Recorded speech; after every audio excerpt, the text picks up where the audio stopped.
Hello everyone, welcome to Adhyant study point. संविधान देखेंगे। भारत का संविधान जो प्रत्येक एग्ज़ाम के लिए इम्पोर्टेंट होता है, चाहे आप स्टेट का एग्ज़ाम दे रहे हो या सेंट्रल गवर्नमेंट का भी एग्ज़ाम दे रहे हो। और यहाँ से हमेशा एक अच्छा क्वेश्चन और अच्छा वेटेज होता है प्रत्येक एग्ज़ाम में। तो आगामी जितने भी आपके एग्ज़ाम हैं, यहाँ से 100% आपको क्वेश्चंस मिलेंगे। चैप्टर कराया जाएगा, जितने भी चैप्टर हैं, जो लॉन्ग चैप्टर होंगे उसको 2 पार्ट में बनाया जाएगा। और प्रत्येक चैप्टर के बाद उस चैप्टर से रिलेटेड नियर अबाउट कम से कम 100 क्वेश्चंस भी आपको कराए जाएंगे। और ये पूरी एक श्रृंखला चलेगी जब तक कि पॉलिटी कंप्लीट ना हो जाए। हार्डली टारगेट रहेगा 45 डेज में कंप्लीट पॉलिटी आपको कराने का। इसी के साथ अन्य सब्जेक्ट भी अब कराए जाएंगे, यानी लगातार आपको अब यहाँ पे इस चैनल पे वीडियो मिलता रहेगा प्रत्येक सब्जेक्ट का कंप्लीट। तो चलिए स्टार्ट करते हैं। लाइन बाय लाइन में देखते हुए इंपॉर्टेंट चीज़ें समझाता चलूँगा, आप बस उसे दिमाग में रखिएगा, आपके एग्जाम में बहुत हेल्प करेगा। चलिए देखते हैं। तो संविधान क्या है? तो वह वैधानिक दस्तावेज है जो उस देश की जनता के विश्वासों की, उसकी आकांक्षाओं को प्रतिबिंबित करता है। यानी जिसमें पूरे देशवासियों का विश्वास होता है, वह इस प्रकार का एक दस्तावेज तैयार किया जाता है जिससे संविधान कहा जाता है। आप आराम से इसे एक लाइन में समझ सकते हैं। ठीक है, अब देखिए, जो भारत में संविधान का विकास हुआ उसको 2 भागों में बांटा जा सकता है। बहुत सारे बुक में नहीं भी बांटा गया है, डायरेक्टली पढ़ाया जाता है। ठीक है, तो ये यहाँ इस तरीके से क्वेश्चन भी नहीं पूछा जाता है कितने भागों में बांटा गया है, तो इस तरह से क्वेश्चन को लेकर आपको परेशान होने की जरूरत नहीं है। देखिए, ईस्ट इंडिया कंपनी के शासन के अंतर्गत और ब्रिटेन की सरकार के शासन के अंतर्गत। अब यहाँ पे समझने वाली बात है ये क्यों डिफाइन किया गया है, इन्होंने 2 भागों में बांटा हुआ है। यानी आपको याद होगा, अगर आपने हिस्ट्री पढ़ा होगा तो आपने देखा होगा 1857 की क्रांति के बाद जो एक नियम बन के आता 1858 का, तो वहाँ से, ठीक है, तो यही 2 पार्ट में इन्होंने बांटा हुआ है मोटा मोटा। आइए आगे देखते हैं। देखिए, जिस समय तक 1858 ईस्ट इंडिया कंपनी का शासन रहा, ब्रिटेन की संसद विभिन्न अवसरों पर विभिन्न कानून अथवा आदेश पत्र जारी करके कंपनी के शासन पर नियंत्रण रखती रही। और जब उसने स्वयं भारत के शासन को अपने हाथों में लिया, तब भी उसे भारत के शासन के लिए विभिन्न कानून बनाए। इन सभी आदेश पत्रों और कानूनों को हम भारत के संवैधानिक विकास में शामिल करते हैं। अब इसे एक दृष्टि में अगर कंप्लीट अगर देखा जाए तो भारत का संवैधानिक विकास एक दृष्टि में देख सकते हैं।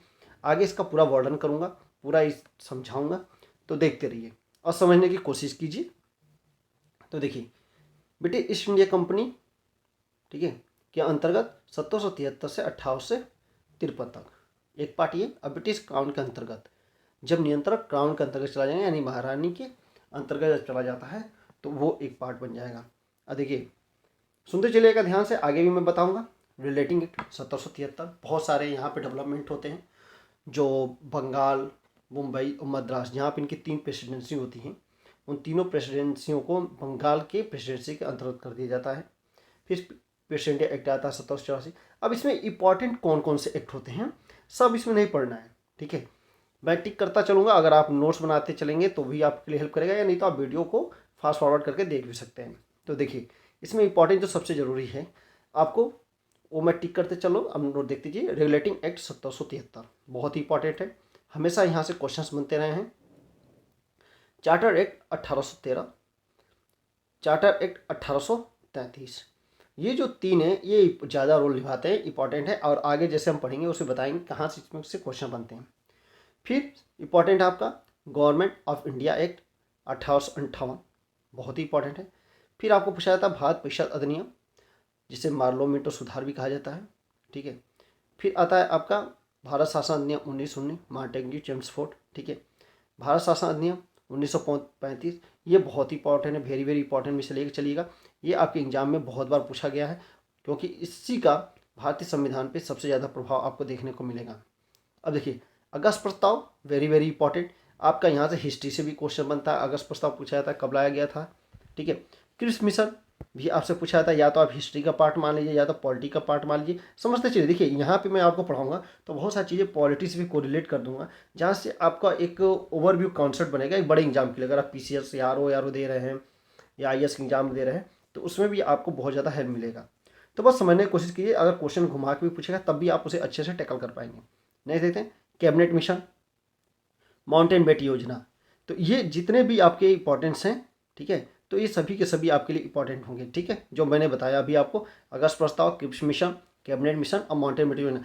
कभी कभी तो आप एग्जाम में जब बैठते होंगे तो आप देखते होंगे, आप आर ओ के एग्जाम में या पीसीएस या किसी भी स्टेट पीसीएस के लिए, या आप एसआई के पेपर देते होंगे, तो जनरली क्रम लगान सन एक तरफ ये इनके नाम देता है और ईयर दे देता है आपको मिलान करने के लिए, ठीक है।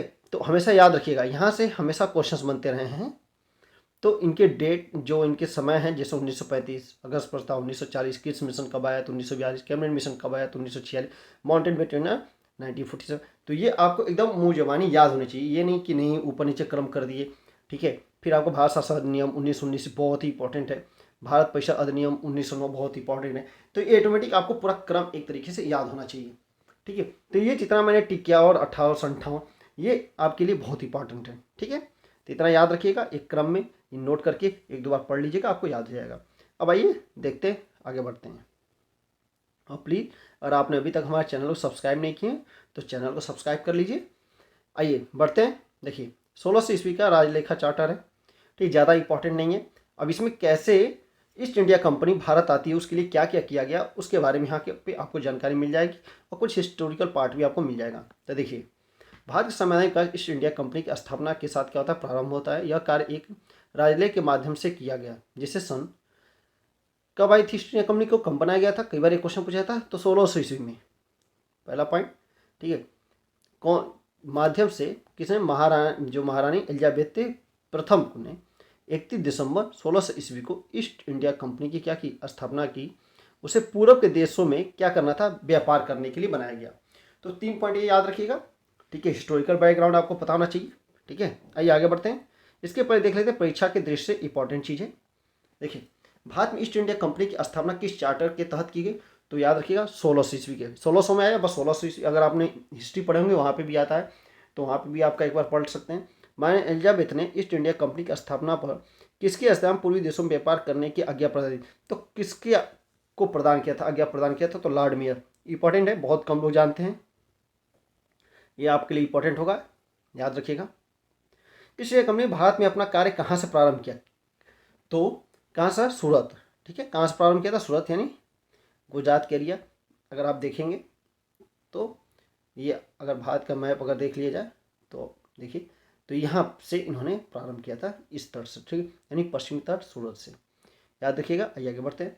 आंग्ल भारतीय विधि संहिताओं के निर्माण एवं विकास की नींव कहाँ से पड़ती है, तो 1600 ईस्वी के चार्टर से। इंग्लैंड स्थित कंपनी के बोर्ड ऑफ डायरेक्टर की विधि निर्माण का अधिकार, किसका निर्माण, विधि निर्माण। देखिए इंपॉर्टेंट पॉइंट है, इसे थोड़ा समझने की कोशिश कीजिएगा। दिया है बोर्ड ऑफ डायरेक्टर, ठीक है, बोर्ड ऑफ डायरेक्टर का विधि निर्माण का अधिकार किस राजलेख द्वारा गवर्नर तथा उसकी परिषद के सदस्यों में विहित किया गया, तो 1726 राजलेखा। किस अन्य कंपनी में गवर्नर जनरल का पद सृजित किया गया, तो 1773 का रेगुलेटिंग। इंपॉर्टेंट है, यहाँ से बहुत बार क्वेश्चन पूछा गया, अभी मैंने ऊपर भी इसको बताया था आपको, तो इसे याद रखना आपको। 1773 रेगुलेटिंग एक्ट के तहत क्या गया, गवर्नर जनरल का पद सृजित किया गया। अब यहाँ से एक क्वेश्चन जो पूछा जाता है गवर्नर जनरल से रिलेटेड, तो क्वेश्चन ये पूछा था प्रथम गवर्नर जनरल किसे बनाया गया, ठीक है। तो अगर आपको पता है तो कमेंट बॉक्स में बताइए, अभी आगे मैं इसके बारे में आपको बताऊंगा भी, ठीक है। तो इनका नाम था लॉर्ड वारेन, यच से नाम है, अब आप लोग सोच के बताइए, ठीक है, थोड़ा आप लिख के बता दें, अगर इंग्लिश में आप करेंगे तो यच से उनका नाम प्रारंभ होता है। चलिए आगे बढ़ते हैं। जब कंपनी को कहा गया कि वो कितने सालों के लिए काम करेगी, तो उसको जो आज्ञा पत्र मिला था कितने वर्ष के लिए मिला था, तो 15 वर्ष के लिए, याद रखिएगा, छोटे मोटे एग्जाम में पूछे जा सकते हैं। 15 वर्ष तक के लिए व्यापार करने का अधिकार प्रदान किया। देखिएगा आगे मैं समझाऊंगा इनको क्या करने के लिए मिला था, व्यापार करने के लिए। लेकिन जब आगे आप जब पढ़ेंगे तो आपको एक चीज़ समझ में आएगा कि व्यापार करते करते ये कैसे भारत में शासन करने लगे, ठीक है। इन्हें कहा गया था व्यापार करने के लिए। आगे देखते हैं, प्रदान किया गया था। स्थापना के समय कंपनी की कुल पूंजी कितनी थी, नहीं पूछा, भागीदार कौन थे। इस कंपनी का सारा प्रशासन एक परिषद को सौंपा गया, जिसके शिखर पे कौन होता था, गवर्नर और उप गवर्नर। इनके शिखर पर टॉप पे कौन होता था, गवर्नर और उप गवर्नर, और 24 अन्य सदस्य थे। इसे गवर्नर और उसकी परिषद की संज्ञा दिया गया। बाद में इस परिषद को कोर्ट ऑफ डायरेक्टर व निदेशक मंडल के नाम से विभाजित किया गया, ठीक है, विहित किया गया, तो याद कीजिएगा। तो कोर्ट ऑफ डायरेक्टर बोला जाता है, कभी कभी निदेशक मंडल कहा जाता है, ठीक है। तो ये लोग थे, तो मेन ये हिस्टोरिकल पार्ट है। आइए आगे बढ़ते हैं।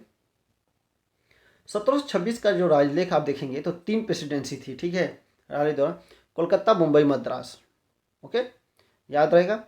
तो देख मैप में भी आप देखेंगे तो कोलकाता आपका कहाँ पड़ेगा, अगर मैप आप देखेंगे तो कोलकाता आपका इस साइड में पड़ जाएगा, मद्रास आपका स्टेट में, मुंबई आपका यहाँ पे, ठीक है। तो ध्यान दीजिएगा, मुंबई प्रेसिडेंसी के राज्यपाल था, उसकी परिषद को विधि बनाने की शक्ति प्रदान की गई। तो अगर क्वेश्चन पूछा जाए कि विधि बनाने की शक्ति किस सन में प्रदान की गई, तो 1726 के राजलेख के द्वारा, ठीक है, राजलेख याद रखिएगा। इसके पहले यह शक्ति किसके पास थी, इंग्लैंड तथा निदेशक मंडल में नहीं थी। जो हमारे जो निदेशक मंडल थे, जो गवर्नर और उप गवर्नर थे, और जो 24 सदस्य जो थे, उनको पहले प्रदान थी। लेकिन इसके द्वारा क्या किया गया, विधि बनाने की शक्ति पहले क्या थी, इनके पास थी। अब बाद में कोलकाता, मुंबई तथा मद्रास के प्रेसिडेंसी राज्यपाल, यानी जो वहाँ के राज्यपाल थे, और वो वहाँ के लिए खुद ही क्या कर सकते थे, कानून बना सकते थे, यानी विधि का निर्माण कर सकते थे। ये बात आप लोग अच्छे समझ में आ गई होगी। चलिए 1773 रेटिंग, वेरी वेरी इंपॉर्टेंट, एक एक पॉइंट को आपको समझना होगा, ठीक है। मैं समझाते भी चलूँगा, आपको कोई भी डाउट होगा, देखिए मैंने बहुत सारी जगह टिक किया हुआ है, जहाँ टिक किया हुआ है उसे आपको अच्छे से समझना भी है, ठीक है। तत्कालीन ब्रिटिश प्रधानमंत्री लॉर्ड नॉर्थ, तो उस टाइम के तत्कालीन ब्रिटिश प्रधानमंत्री का अगर नाम पूछा जाए तो याद रखिएगा कौन थे, कई बार एक क्वेश्चन पूछा गया, तो लॉर्ड नॉर्थ द्वारा गठित गुप्त समिति। एक्चुअली गुप्त समिति जब यहाँ का नाम आता है तो लॉर्ड नॉर्थ ने जो ये गुप्त समिति जो बनाया था, इसको बनाने के पीछे मेन उद्देश्य जो था कि जो यहाँ पे अधिकारी थे उनके अंदर बहुत ज़्यादा भ्रष्टाचार था, ठीक है। और भ्रष्टाचार की वजह से जो वहाँ के प्रधानमंत्री थे उनकी छवि धुबली हो रही थी। देखिए कहीं भी भ्रष्टाचार होता है तो प्रधानमंत्री को पर ही ब्लेम आता है, ठीक है, अगर आज के परिप्रेक्ष्य में देखें या पहले के भी परिप्रेक्ष्य में देखें, ठीक है। तो उन्होंने गुप्त समिति जो बनाई थी, तो उन्होंने रिपोर्ट दिया कि यहाँ पे क्या हो रहा है, बहुत ज़्यादा गड़बड़ी है। तो उसी के बेस पे ये कानून लाया गया था। तो अब आप अच्छे समझ गए होंगे। तो देखिए गुप्त समिति की सिफारिश, देखिए ABPSC में एग्जाम में भी पूछा जा चुका है। पारित एक्ट को 1773 का रेगुलेटिंग एक्ट की संज्ञा दी गई। इसका उद्देश्य जो था, कंपनी के कार्यों को भारत तथा ब्रिटेन दोनों स्थानों पर नियंत्रित करना था, कंपनी में व्याप्त दोषों को समाप्त करना था, यानी जो उसके अंदर दोष व्याप्त हो गए थे उन्हें क्या करना था, समाप्त करना था। कंपनी की गतिविधियों के 2 मुख्य केंद्र थे, इंग्लैंड और भारत, बताइए 2 ही जगह इनका काम था। में कंपनी के संपूर्ण प्रशासन के सुपरविजन है तो इंग्लैंड में 2 संस्थाएं थी, निदेशक मंडल, कोर्ट ऑफ डायरेक्टर एंड स्वत्वाधीनधारी मंडल, ठीक है, कोर्ट ऑफ प्रॉपर्टीज, ठीक है। ये दोनों संस्थाएं गृह सरकार के अंग थी, यानी होम मिनिस्ट्री जैसे इंडिया में होता है, ठीक है, समझिए। पूर्ववर्ती संस्था इंग्लैंड में कंपनी की कार्यपालिका थी, इसमें 24 निदेशक होते थे। इनका चुनाव प्रतिवर्ष जो क्या होता था, स्वत्वधारी मंडल थे वो करते थे। आइए आगे बढ़ते हैं, इंपॉर्टेंट नहीं है, जो इंपॉर्टेंट होगा मैं आपको बोलता चलूंगा, उसे बस नोट करते चलिए। देखिए देश में प्रतिवर्ष सदस्यों में से एक अध्यक्ष तथा एक उपाध्यक्ष का चुनाव करता था। अध्यक्ष कंपनी का मुख्य कार्यकारी अधिकारी होता है। सिंपल सी बात है, जो अध्यक्ष होता है वही क्या होता है, कंपनी का मुख्य कार्यकारी अधिकारी होता है, ठीक है, प्रेसिडेंट। इस एक्ट के तहत निदेशक मंडल, बोर्ड ऑफ डायरेक्टर, याद रखिएगा, बोर्ड ऑफ डायरेक्टर की कालावधि 1 वर्ष के स्थान पर कितनी वर्ष कर दी गई, तो 4 वर्ष की। ये क्वेश्चन पूछा जाता है कि, ठीक है, ये क्वेश्चन पूछा गया कई बार, ठीक है, अगर आपने IAS का प्रीवियस ईयर का क्वेश्चन सॉल्व किया होगा, PCS का, तो इसमें क्वेश्चन ये पूछा गया है कि पहले कितना था, बाद में कितना कर दिया गया। तो याद रखिएगा, तो बाद में क्या कर दिया गया, 4 वर्ष कर दिया गया। साथ ही यह उपबंधित किया गया कि कोर्ट ऑफ डायरेक्टर की कुल सदस्यों की संख्या 24 के 1/3, 1/4, ठीक है, सदस्य प्रतिवर्ष क्या करेंगे, अवकाश ग्रहण करेंगे, ठीक है। तो ये चीज़ें इंपॉर्टेंट है। अब इसमें ज़्यादा कुछ इंपॉर्टेंट नहीं है, ठीक है, तो बस आगे बढ़ता हूँ मैं, ज़्यादा आप लोगों का टाइम नहीं लूँगा, बस मेन इंपॉर्टेंट चीज़ें हैं जो मैंने लाइन किया वही आपको भी ध्यान में फोकस करना है। चलिए आगे बढ़ते हैं। देखिए भारतीय परिप्रेक्ष्य में कंपनी प्रशासन में बंगाल के फोर्ट विलियम प्रेसिडेंसी के प्रशासन को इस एक्ट के माध्यम से अंग्रेजी क्षेत्रों का गवर्नर जनरल बना दिया, ठीक है। तो किसे बनाया गया, तो यहाँ पे याद रखिएगा, बंगाल के फोर्ट विलियम प्रेसिडेंसी को प्रशासक को इस एक्ट के माध्यम से अंग्रेजी क्षेत्र का गवर्नर जनरल बना दिया गया। अभी ऊपर हम लोगों ने पढ़ा था 1773 में, तो यहीं पे बनाया गया, ठीक है। अर्थात बंगाल यानी कलकत्ता, मुंबई और मद्रास प्रेसिडेंसी जो एक दूसरे से स्वतंत्र थी, इस अधिनियम द्वारा बंगाल प्रेसिडेंसी का अधीन करके बंगाल के गवर्नर को तीनों प्रेसिडेंसियों का गवर्नर जनरल बना दिया गया। ये क्वेश्चन बहुत बार पूछा गया, देखिए मैंने इसे ब्लैकेट भी किया गया है, तो इसे आप अच्छे से समझ सकते हैं, ठीक है। ये इंपॉर्टेंट रहेगा आपकी एग्जाम के लिए, वेरी वेरी इंपॉर्टेंट रहेगा। आइए आप बताएं, शासन की समस्त सैनिक तथा सिविल शक्तियों को गवर्नर जनरल तथा उसके 4 सदस्यीय परिषद को क्या किया गया, सौंप दिया गया। और निर्णय में बहुमत हेतु गवर्नर जनरल को निर्णायक मत देने का अधिकार प्रदान किया गया है। याद रखिएगा, निर्णायक मत कौन देगा? तो गवर्नर जनरल। ये क्वेश्चन बहुत बार पूछा गया है। अभी मुझे बताया था वारेन हेस्टिंग, जो जैसे मैं बोला था नाम क्या था, तो प्रथम जो व्यक्ति थे गवर्नर जनरल नियुक्त किए गए वो कौन थे? Warren Hastings. और ये कहाँ के थे? तो बंगाल के। और ये जो बंगाल था इसी के अंतर्गत, यानी बंगाल जो वाराणसी, इसी के अंतर्गत मुंबई और मद्रास के जो थे उनको भी शामिल कर लिया गया, जैसा कि हम लोगों ने ऊपर देखा। आइए आगे बढ़ते हैं। कार्यकारी परिषद के अन्य 4 सदस्य थे, ठीक है, याद करिएगा, फिलिप फ्रांसिस, क्लेवरिंग, मानसन और बर्वेल। अब इस तरह के क्वेश्चन जो होते हैं वो बिहार भर के आप पेपर देते होंगे तो उसमें इस तरीके के नाम पूछे जाते हैं। 4 नाम है तो चारों नाम में से एक नाम गलत दे देगा, बोलेगा निम्न में से कौन सा नाम गलत है, कौन सा इसमें शामिल नहीं थे, यानी 4 सदस्यों में कौन शामिल नहीं था। इस तरीके से question Uttar Pradesh, Bihar, MP, PCS में, क्योंकि ये फैक्चुअल इन्फॉर्मेशन पूछे जाते हैं स्टेट में, तो इस तरीके के क्वेश्चन आपको मिलेंगे, तो थोड़ा सा नाम याद रखिएगा। चलिए आगे बढ़ते हैं। अब देखिए सबसे बड़ा डेवलपमेंट आपको यहाँ देखने को मिलेगा। अधिनियम के अधीन 1774 ईस्वी में कलकत्ता में एक सर्वोच्च न्यायालय की क्या की गई? स्थापना की गई। इसे बाद में देखेंगे, देख लेते हैं पहले न्यायालय की स्थापना की गई। ये आपका 98 में पूछा गया क्वेश्चन में, यूपीपीएससी में। Sir Elijah Impey, very very important नाम है, पूछा जाता है एग्जाम में। एलिजा इम्पे को मुख्य न्यायाधीश तथा 3 अन्य चैम्बर्स, ठीक है, लिमेस्टर एवं हाइड को न्यायाधीश बनाया गया। यह एक अभिलेख न्यायालय था, इसके विरुद्ध अपील प्रिवी काउंसिल में होती थी। अब देखिए, अब यहाँ से जो क्वेश्चन पूछा जाता है, 2 तरीके से क्वेश्चन पूछा जाता है। अगर पूछेगा कि कलकत्ता में सर्वोच्च न्यायालय की स्थापना किस सन में की गई, तो आपको आंसर क्या होना चाहिए? 1774। हमेशा याद रखिएगा क्या होगा, तब आपको आंसर करना है 1774, ठीक है। लेकिन वही पूछेगा किस अधिनियम में किया गया, किस अधिनियम के तहत किया गया। और क्वेश्चन ये पूछे किस अधिनियम के तहत किया गया, तो आपको याद रखना है 1773 अधिनियम, ठीक है, रेगुलेटिंग एक्ट 1773। एक्ट पूछेगा तो आपको 1773, अगर ईयर पूछता है तो आपको 1774 करना है, ये हमेशा ध्यान रखिए। एक्चुअली ऑप्शन में दोनों ही दे देता है एग्जाम में, ताकि आप यहाँ पे कन्फ्यूजन हो। आदमी जल्दी से पढ़ता है तो 1773 मार के निकल जाता है, तो थोड़ा सा ध्यान दीजिएगा। पूछे किस सन में, वहाँ सन डाला रहेगा, ठीक है, तो याद रखिएगा अधिनियम के अधीन किस सन में किया गया, तो 1774।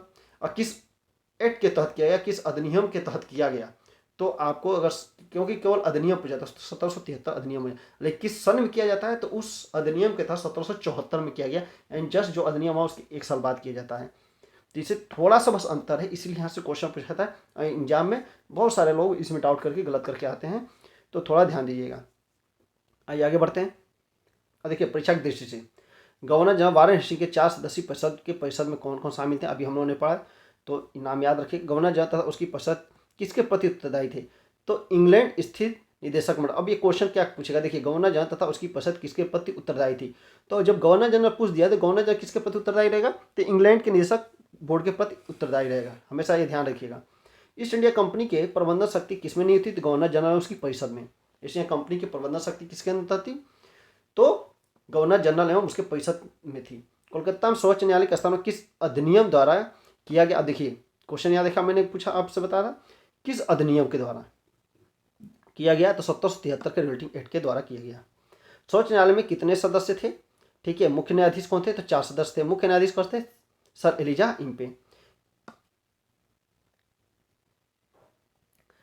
ठीक है।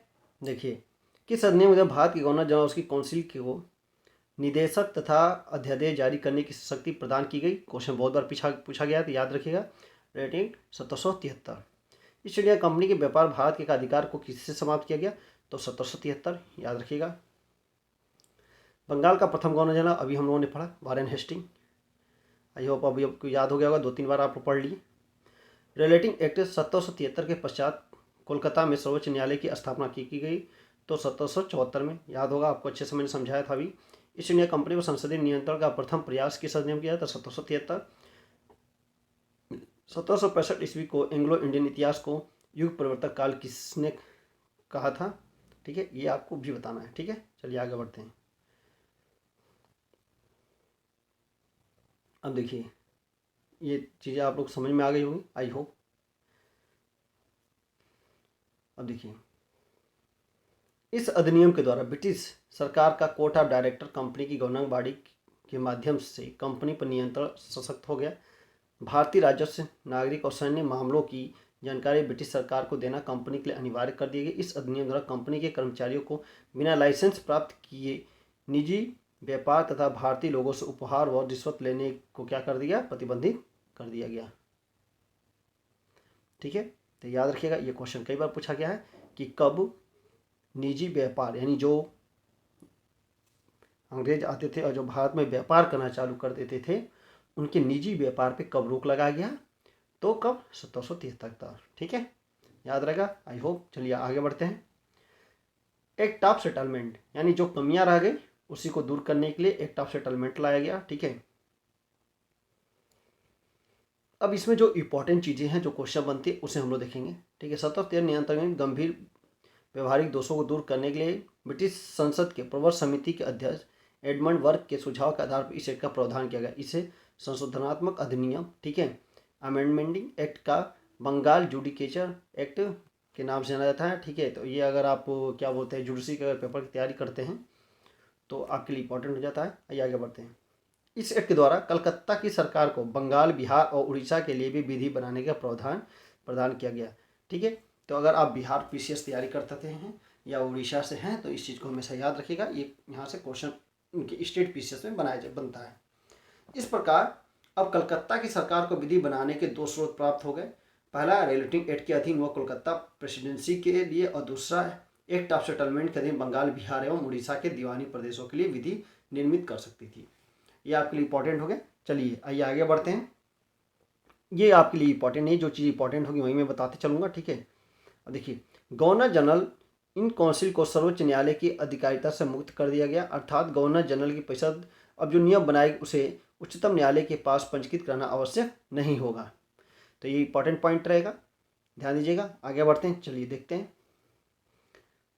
अब नेक्स्ट पॉइंट देखिए, सर्वोच्च न्यायालय की शक्ति को सीमित करते हुए उसकी राजस्व अधिकारिता को समाप्त कर दिया गया तथा स्थानीय नियमों को ध्यान में रखकर नए कानूनों को परिवर्तित करने का निर्देश दिया गया। इस प्रकार इस अधिनियम ने रेगुलेटिंग एक्ट के अनेक विवादों और कठिनाइयों को दूर कर दिया। इसका उद्देश्य सरकार को सुदृढ़ बनाना, इसने राजस्व की समस्या का भी समाधान किया एवं राजस्व मंडलों की स्थापना की। साथ ही भारत में कानून बनाने और क्रियान्वयन में भारतीयों की सामाजिक तथा धार्मिक रीति रिवाजों का उल्लंघन न करने की बात पर भी बल दिया गया। अब पिट्स इंडिया एक्ट 1784 इंपॉर्टेंट है, आइए देखते हैं। एक्ट ऑफ सेटलमेंट 1781 के असफलता के बाद पिट्स का इंडिया अधिनियम कंपनी द्वारा अधिकृत भारतीय राजस्व क्षेत्रों पर ब्रिटिश ताज के स्वामित्व के दावे का पहल वैधानिक दस्तावेज था, जिसका शीर्षक था भारत में ब्रिटिश अधिकारी, ठीक है, अधिकाराधीन क्षेत्र। तो ध्यान दीजिएगा, ये क्वेश्चन पूछा नहीं जाता है, लेकिन अब जो चीज़ें पूछी जाती हैं अब यहाँ से देखिए। इस एक्ट के माध्यम से कंपनी के व्यापारिक एवं राजनीतिक क्रियाकलापों को अलग अलग कर दिया गया। तो ये क्वेश्चन कई बार पूछा गया है, और जो मेरा ऑफलाइन क्लास के होंगे उनको अच्छे से बात मैंने समझाया है कि 1784 में जो मेन डेवलपमेंट होता है वो कंपनी और राजनीतिक क्रियाकलापों को अलग करना होता है। ऐसा करने के पीछे कारण ये होता है कि देखिए, जब इनका नियंत्रण भारत पे ज़्यादा फैलने लगा तो बीचों दो सभी जो मेंबर थे उनके बीच में कन्फ्लिक्ट होने लगा, यानी विवाद उत्पन्न होने लगा कि कौन क्या करेगा। ठीक है, यानी जब कार्य क्षेत्र नहीं बटा होता है तो आदमी क्या करता है, एक दूसरे के ऊपर क्या करता है, डालने लगता है कि नहीं ये आपका काम था आपने नहीं किया, नहीं ये आपका काम था आपने क्यों नहीं किया। तो इस तरह के बहुत सारी चीज़ें उस टाइम क्या होने लगी, विवाद के तौर पे सामने निकल रही।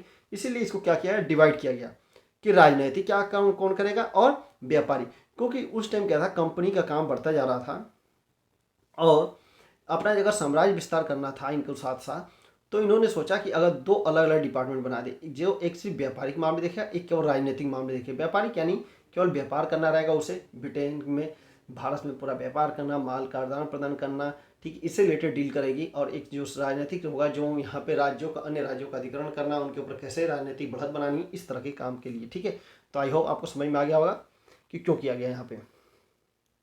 हाथों में यथावत रखते हुए राजनीतिक क्रियाकलापों, ठीक है, व्यापारिक क्रियाकलापों कंपनी के निदेशों के हाथों में यथावत रखते हुए राजनीतिक क्रियाकलापों सैनिक और राजस्व संबंधी के लिए। ठीक है, अब देखिए, तो अब यहाँ पे बहुत सारी चीज़ें आप पढ़ लीजिएगा, अगर आपको पढ़ना होगा तो अगर आपको जरूरी लगे तो आप पॉज करके आप पढ़ सकते हैं, ज़्यादा इंपॉर्टेंट नहीं है। आइए आगे बढ़ते हैं।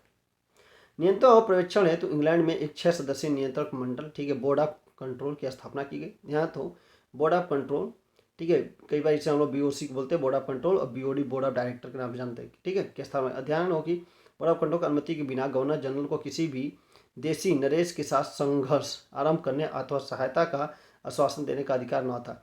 इस सदस्यों की नियुक्ति के पदच्युत का अधिकार सम्राट को सौंपा गया।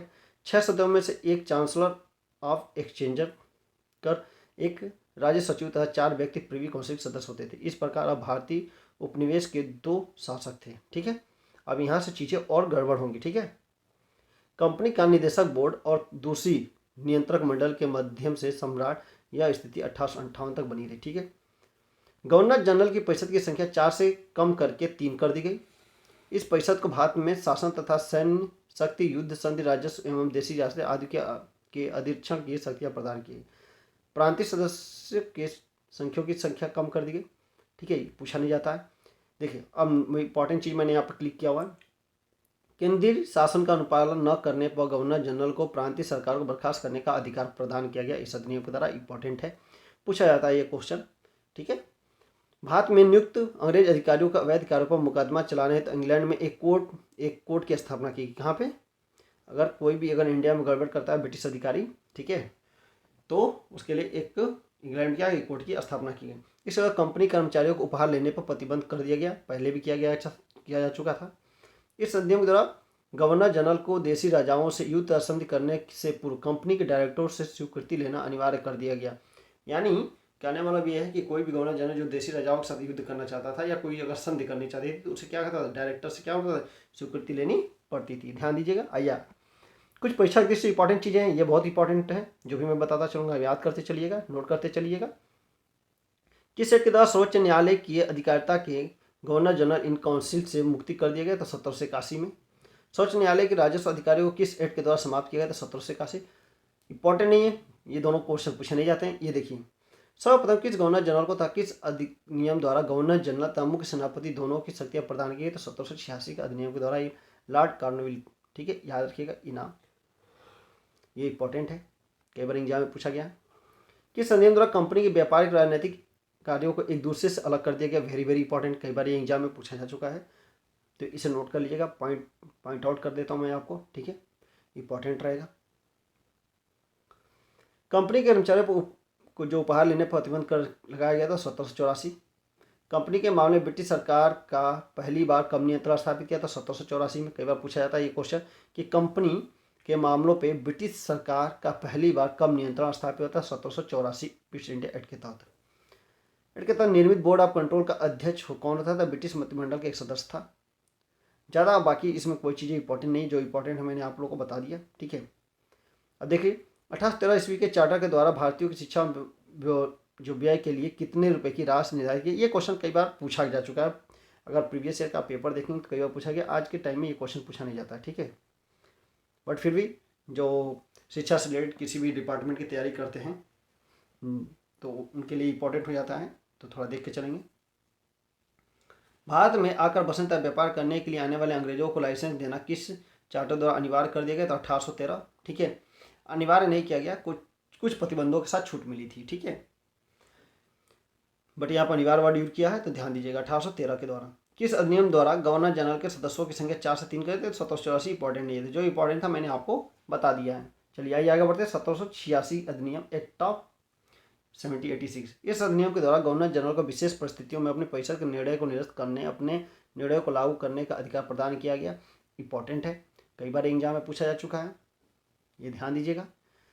साथ ही गवर्नर जनरल को प्रधान सेनापति की शक्तियों भी प्रदान की गई। उक्त दोनों अधिकार सर्वप्रथम लॉर्ड कॉर्नवालिस को प्राप्त थी। तो ये क्वेश्चन पूछा जाता है, किसको सारी ये शक्तियाँ प्रदान थी? तो लॉर्ड कॉर्नवालिस। 1793 charter act. इस अधिनियम के माध्यम से कंपनी के अधिकारों को 20 वर्ष के लिए क्या किया गया? बढ़ा दिया गया। नियंत्रक मंडल कोर्ट के सदस्यों को भारतीय राजस्व से वेतन देने की व्यवस्था की गई। ब्रिटिश भारतीय क्षेत्र में लिखित विधियों द्वारा प्रशासन की नींव रखी गई। इस सभी कानूनों का विनियमन की व्याख्या का अधिकार न्यायालय को प्रदान किया। परीक्षा की दृष्टि से देख लेते हैं क्या क्या इंपॉर्टेंट है इसमें। अब देखिए क्वेश्चन क्या पूछा जाता है, जो परीक्षा के दृष्टि होते हैं ये कहीं ना कहीं किसी न किसी एग्जाम में क्वेश्चन आ चुके होते हैं, इसलिए मैं आपको यहाँ पे बताते चल रहा हूँ। ये भी किस एक्ट के द्वारा सर्वोच्च न्यायालय की अधिकारिता से गवर्नर जनरल इन काउंसिल को मुक्त कर दिया गया? तो 1781। अभी हम लोगों ने ऊपर देखा। सर्वोच्च न्यायालय की राजस्व अधिकारिता को किस एक्ट के द्वारा समाप्त किया? 1781। स्वतः किस गवर्नर जनरल को तथा किस अधिकारी द्वारा गवर्नर जनरल तथा मुख्य सेनापति दोनों की शक्तियाँ प्रदान कर दी गई थी। तो लॉर्ड कॉर्नवालिस को अभी हमने 1786 के तहत देखा। ठीक है, इंपॉर्टेंट आएगा, ध्यान देकर चलिएगा, यहाँ से क्वेश्चन आते हैं। किस अधिनियम में कंपनी के व्यापारिक और राजनीतिक कार्यों को एक दूसरे से अलग किया गया? Very very important. ठीक है, ये क्वेश्चन कई बार पूछा गया है। मैंने ऑफलाइन की एग्जाम में इसको, ऑफलाइन जो क्लासेस चलती थी तो उसमें मैंने अच्छे से आप लोगों को ये बताया भी था, पढ़ाया था। कंपनी के कर्मचारियों पर उपहार लेने पर प्रतिबंध कब लिया गया? तो 1784 में। कंपनी के मामले में ब्रिटिश सरकार का पहली बार कब नियंत्रण स्थापित किया गया? तो 1784 पिछले एक्ट के तहत निर्मी का अध्यक्ष, जो बोर्ड ऑफ कंट्रोल का अध्यक्ष कौन होता था? ब्रिटिश मंत्रिमंडल का एक सदस्य, अभी हमने बताया होगा। किसके द्वारा गवर्नर जनरल का अपने परिषद के निर्णयों को अस्वीकृत करने की सत्ता पुनः दे दी गई तथा इसे आगे वाले गवर्नर के लिए ये भी स्वीकृत कर दिया? तो 1793। नियंत्रण मंडल के सदस्यों की भारतीय राज्यों से वेतन देने की व्यवस्था की गई। इंपॉर्टेंट है, पूछा जाता है ये, तो 1793 याद रखिएगा। ईसाई मसीह को भारत में धर्म प्रचार की अनुमति प्रदान कर राज्य जो लेखा प्रदान किया गया? इंपॉर्टेंट है, कई बार ये क्वेश्चन पूछा गया है। तो 1813, अभी आगे हम लोग पढ़ेंगे इसे। 1813 ईस्वी के चार्टर द्वारा भारतीयों की शिक्षा पर व्यय करने के लिए कितने पैसे दिए गए? तो 1 लाख रुपए मिलते थे। ठीक है, अब सोच सकते हैं। चलिए तो बताइएगा आज के बजट में कितना परसेंट दिया गया? ठीक है, भारत में आकर बसे तक व्यापार करने के लिए आने वाले अंग्रेजों को लाइसेंस देना किस तहत अनिवार्य किया गया? तो 1813 के तहत। किस अधिनियम गवर्नर जनरल के सदस्यों की संख्या 4 से 3 गई? तो 1784। आइए आगे बढ़ते हैं, 1786 का अधिनियम देखते हैं। इस अधिनियम द्वारा गवर्नर जनरल को निदेशक परिस्थितियों में अपने परिषद के निर्णय को निरस्त करने, अपने निर्णय को लागू करने का अधिकार कब मिला? ठीक है, तो ये दिया गया था, ये पेपर में आ चुका 1990 में। और साथ ही गवर्नर जनरल को प्रधान सेनापति की शक्ति प्रदान की, दोनों अधिकार स्वतः लॉर्ड कॉर्नवालिस, ऊपर हम लोगों ने देख लिया। आ जाइए 1793, विधि प्रशासन तथा सभी कानूनों का विनिमय करने की व्याख्या, ज़्यादा इंपॉर्टेंट नहीं है, ऊपर आपने बता दी, इससे रिलेटेड आने वाले क्वेश्चन। अब देखिए 1813 इंपॉर्टेंट है, यहाँ पे बहुत सारे क्वेश्चन अभी जो उन्होंने ऊपर पढ़े थे वो आपको यहाँ पे एक्सप्लेनेशन के साथ मिल जाएंगे। देखिए, इस चार्टर द्वारा पहली बार ईसाई मसीह को भारत में धर्म प्रचार करने की अनुमति दी गई। आपको ये 2002 में क्वेश्चन पूछा जा चुका है। ठीक है, कंपनी के व्यापारिक अधिकार को समाप्त कर सभी ब्रिटिश जनों को व्यापार का अधिकार प्रदान कर दिया गया, किंतु चीन के व्यापार और चाय के व्यापार के अधिकार को बनाए रखा गया। अब यहाँ पे ये क्वेश्चन मैंने ऑफलाइन में जब क्लासेस चलती थी मैंने अच्छे से बताया था। ठीक है, कंपनी को जो लोग थे, यानी कंपनी के बाहर के जो लोग थे, यानी जो इंग्लैंड वासी थे, वो भी भारत के साथ व्यापार करना चाहते थे, क्योंकि भारत से जो भी यहाँ से व्यापार करता था, भारत में ईस्ट इंडिया कंपनी व्यापार करती थी, वो बहुत अच्छा खासा क्या आय जनरेट करती थी। ठीक है, यानी प्रॉफिट जनरेट होता था। तो अन्य लोग भी चाहते थे कि हम भारत में व्यापार करें, तो उन्हीं को कुछ शर्तों के साथ, कुछ नियमों के साथ क्या किया गया? भारत में व्यापार करने की अनुमति प्रदान की। परंतु चीन के साथ, यानी पूर्वी देश चीन के साथ व्यापार और चाय के व्यापार के एकाधिकार को बनाए रखा गया। यानी अभी भी ब्रिटिश ईस्ट इंडिया कंपनी जो थी उसका पूरा का पूरा एकाधिकार बना हुआ था किसके ऊपर? व्यापार करने का, यानी चीन के साथ और चाय के व्यापार पे, यानी चीन और चाय से रिलेटेड, चीन में और चाय यानी पूरे भारत तो पूरा चीन में भी चाय से रिलेटेड, या श्रीलंका तक जो इनका व्यापार क्षेत्र बड़ा था, तो उसमें कहीं भी व्यापार, कोई भी जैसे कोई व्यक्ति आ रहा था तो अन्य चीज़ों पे व्यापार तो कर सकता था, परंतु ध्यान दीजिएगा, परंतु वो चीन के साथ व्यापार नहीं कर सकता था। और पूरे का पूरे इंटायर क्षेत्र जहाँ पे इनका पूरी देश के ऊपर नियंत्रण था, पूरे इंटायर क्षेत्र में चाय के ऊपर इनका अभी भी पूरा क्या था? एकाधिकार इनका बना हुआ था। किसका? जो कंपनी आई थी ईस्ट इंडिया कंपनी का। ऐसे ध्यान दीजिएगा। आइए आगे बढ़ते हैं। भारतीयों को शिक्षा पर प्रतिवर्ष कितने रुपए दिए गए? तो 1 लाख रुपए। बहुत बार पूछा गया एग्जाम में, आप प्रीवियस का पेपर सॉल्व करते हुए आपको मिलेगा। स्थानीय स्वायत्त शासित संस्थाओं को करारोपण का अधिकार दिया गया। इंपॉर्टेंट है, पूछा जाता है। ज्ञात हो कि इस राजलेख द्वारा कलकत्ता, मुंबई और मद्रास सरकार द्वारा निर्मित विधियों का ब्रिटिश संसद द्वारा अनुमोदित अनिवार्य कर दिया गया। ब्रिटिश सम्राट की स्वीकृति से कंपनी को गवर्नर जनरल, गवर्नर तथा प्रधान सेनापतियों की नियुक्ति का अधिकार दिया गया। 1833 वेरी वेरी इंपॉर्टेंट, बहुत सारे यहाँ से क्वेश्चंस बनते हैं, ध्यान दीजिएगा। 1813 के चार्टर अधिनियम के पश्चात भारत में कंपनी के राजस्व में काफ़ी वृद्धि हुई।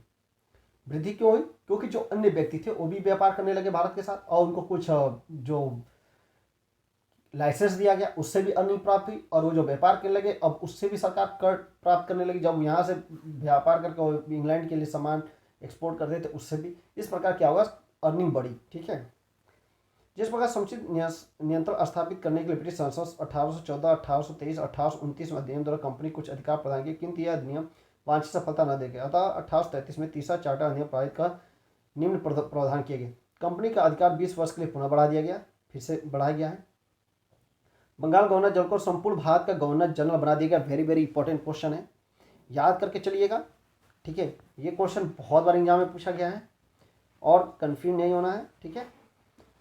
इस प्रकार इस राज्य के द्वारा देश की शासन प्रणाली का केंद्रीकरण कर दिया गया। तो ये देखिए IAS में भी क्वेश्चन आ चुका है, ठीक है। तो ध्यान देने वाली बात है, और कई बार ये PCS में भी पूछा जा चुका है, या छोटे एग्जाम SSC या किसी भी UP TPSC या बिहार PSSC में देखेंगे तो आपको क्वेश्चन ये आराम से मिल जाएगा। तो बंगाल गवर्नर जनरल को संपूर्ण भारत का गवर्नर जनरल कब बनाया गया? तो याद रखिएगा 1833, ठीक है। तो ये ध्यान देने वाली बात रहेगी, आई होप आप लोग याद कर लेंगे, ठीक है। नेक्स्ट देखिए, आइए देखते हैं।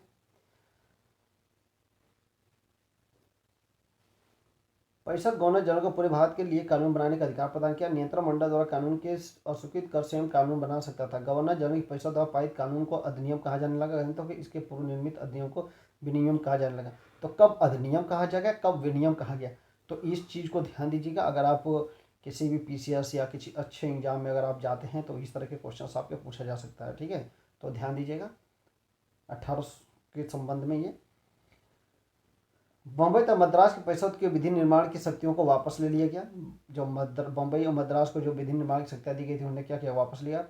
विधिक परामर्श हेतु गवर्नर जनरल की परिषद में विधि सदस्य के रूप में चौथे सदस्य को शामिल किया गया। उसे केवल परिषद की बैठक में भाग लेने का अधिकार था, मतदान करने का अधिकार नहीं था, ठीक है। जो चौथा सदस्य लाया गया वो कौन था, विधि सदस्य, ठीक है।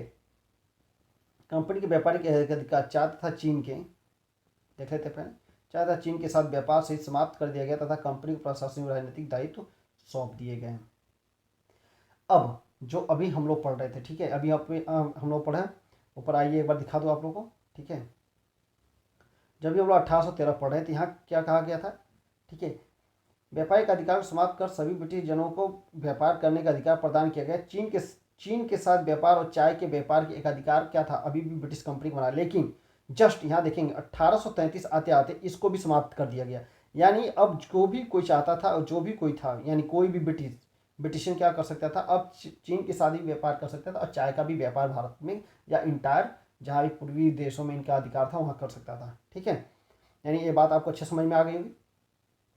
तथा कंपनी को प्रशासनिक व राजनीतिक दायित्व, अब कंपनी का सिर्फ एक काम था कि आप प्रशासनिक देखिए और राजनीतिक काम देखिए, ठीक है। अब आपका काम व्यापार करना नहीं है, क्यों, क्योंकि कुछ नियम के साथ पहले थोड़ी सी बढ़ा दी गई, लेकिन 1833 में आते आते पूरा का पूरा सब कुछ समाप्त कर दिया गया।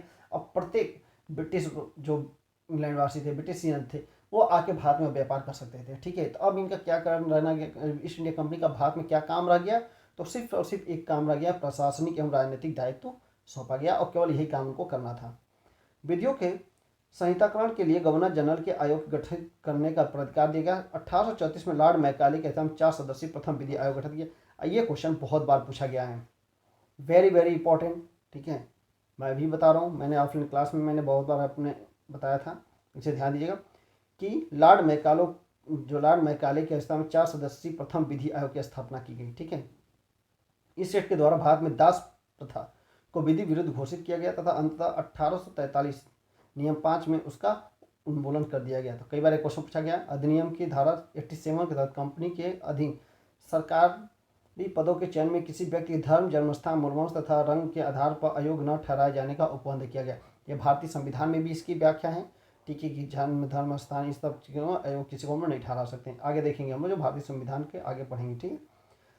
गवर्नर जनरल के परिषद को राजस्व के संबंध में पूर्ण अधिकार प्रदान करने, गवर्नर जनरल को संपूर्ण देश के लिए एक ही बजट तैयार करने का अधिकार प्रदान किया गया। तभी हाल ही फिलहाल में बजट आया है, तो इसको थोड़ा सा ध्यान दीजिएगा, ठीक है। अभी पढ़ रहे हैं तो आपको थोड़ा नोट भी करते चलिएगा, यह आपके काम आ जाएगा। इस शिलालेख पर लॉर्ड मैकाले के साथ साथ उपयोगितावादी चिंतन जेरमी बेंथम एवं जेम्स मिल का विशेष प्रभाव पड़ा था। जो TGT PGT का एग्जाम देते हैं उनके लिए बहुत इंपॉर्टेंट होगा, नाम याद रखिएगा। भारत में संविधान निर्माण का आंशिक संकेत इस चार्टर में दिखाई देता है। तो अगर क्वेश्चन पूछा जाए कि भारत के संविधान निर्माण का आंशिक संकेत किस चार्टर में दिखाई देता है, 1813, ठीक है, याद रहेगा। आइए आगे बढ़ते हैं थोड़ा सा, ठीक है। तो सबसे ज़्यादा प्रभाव किसका पड़ा है, भारतीय मतलब आंशिक रूप से प्रभाव किसका पड़ा है, 1833 याद रखिएगा, ठीक है। ये इंपॉर्टेंट रहेगा, कभी क्वेश्चन पूछ दे तो आप याद रखिएगा, ठीक है। अब देखिए 1833 याद रखिएगा। और एक 1813 मैंने ऊपर ही बताया था 1813, तो इसमें थोड़ा सा कन्फ्यूजन होता है, तो थोड़ा नोटिफाई करके चलिएगा, ठीक है। आइए देखते हैं 1833 के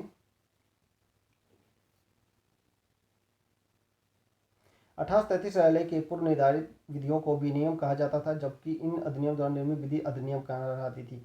दूसरे शब्दों में भारत के गवर्नर जनरल की परिषद द्वारा निर्मित विधि को अधिनियम कहा जाता था, ठीक है। 1853 की न्यायालय भारतीय शासन ब्रिटिश कालीन में इतिहास में अंतरिम चार्टर राजलेख था। स्वतंत्रता के बाद भारत में पहले विधि आयोग का गठन 1955 में हुआ और इसके जो अध्यक्ष थे AC शीतलवाड़ को बनाया गया, जो भारत के प्रथम महान्यायवादी भी थे। तो वेरी वेरी इंपॉर्टेंट पॉइंट आपको यहाँ से मिल गया, देख रहे हैं। तो आप जानते हैं या नहीं जानते देख लीजिएगा, ठीक है। बड़ा अच्छे से इसको नोटिफाई किया गया है, तो ध्यान दीजिएगा। विधि आयोग का गठन कब किया गया भारत में? तो 1955 में। इसके अध्यक्ष कौन बनाया गया? जो थे MC शीतलवाड़ को बनाया गया और प्रथम महान्यायवादी। तो वर्तमान में बताइएगा, प्रेजेंट टाइम जब अगर आप ये वीडियो देख रहे हैं तो कमेंट बॉक्स में बताइएगा भारत के प्रथम महान्यायवादी तो आप जानेंगे, तो वर्तमान में कौन है और कौन से नंबर का विधि आयोग प्रेजेंट टाइम में काम कर रहा है। वेरी वेरी इंपॉर्टेंट है, ये मैं आगे पढ़ाऊंगा तो आपको यहाँ पे बड़ा वर्णन भी करूँगा अच्छे से। चलिए आगे बढ़ते हैं। अब देखिए यहाँ देखिए परीक्षा की दृष्टि से जो इम्पोर्टेंट है, मुख्य सभापति गवर्नर जनरल की परिषद का स्वतः ही सदस्य होने का अधिकार कर पाता हुआ, तो 1793 इंपॉर्टेंट नहीं है। ईस्ट इंडिया कंपनी के व्यापारिक अधिकार को किस अधिनियम द्वारा समाप्त कर दिया गया? इंपॉर्टेंट है, वेरी वेरी इंपॉर्टेंट है, तो इसे ध्यान दीजिएगा।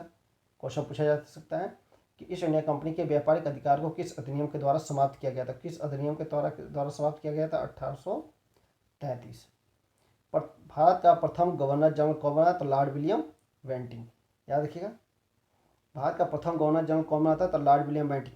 बंगाल का प्रथम गवर्नर जनरल कौन बना था? तो लॉर्ड वारेन हेस्टिंग।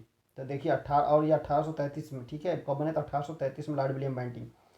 किस अधिनियम द्वारा गवर्नर जनरल की परिषद ने विधि सदस्यों की नियुक्ति की? 1833। कौन थे? लॉर्ड मैकाले, ठीक है। चौथे सदस्य के रूप में आए थे, बस इन्हें वोट करने का अधिकार नहीं था, लेकिन बैठने का अधिकार था। अभी पढ़े आप लोगों ने। अंग्रेजों को किस अधिनियम के तहत बिना लाइसेंस भारत आने जाने, बसने तथा व्यापार करने का अधिकार, यानी टोटल व्यापार पर नियंत्रण मतलब हट गया था और केवल जो ब्रिटिश ईस्ट इंडिया कंपनी थी, यानी ईस्ट इंडिया कंपनी थी, उसे क्या था? प्रशासनिक और राजनीतिक काम करने थे, बाकी व्यापार काम क्या कर दिया गया? अन्य लोगों के लिए खुद दे दिया गया। तो 1833 का अधिनियम था, बहुत इंपॉर्टेंट है, ध्यान दीजिएगा।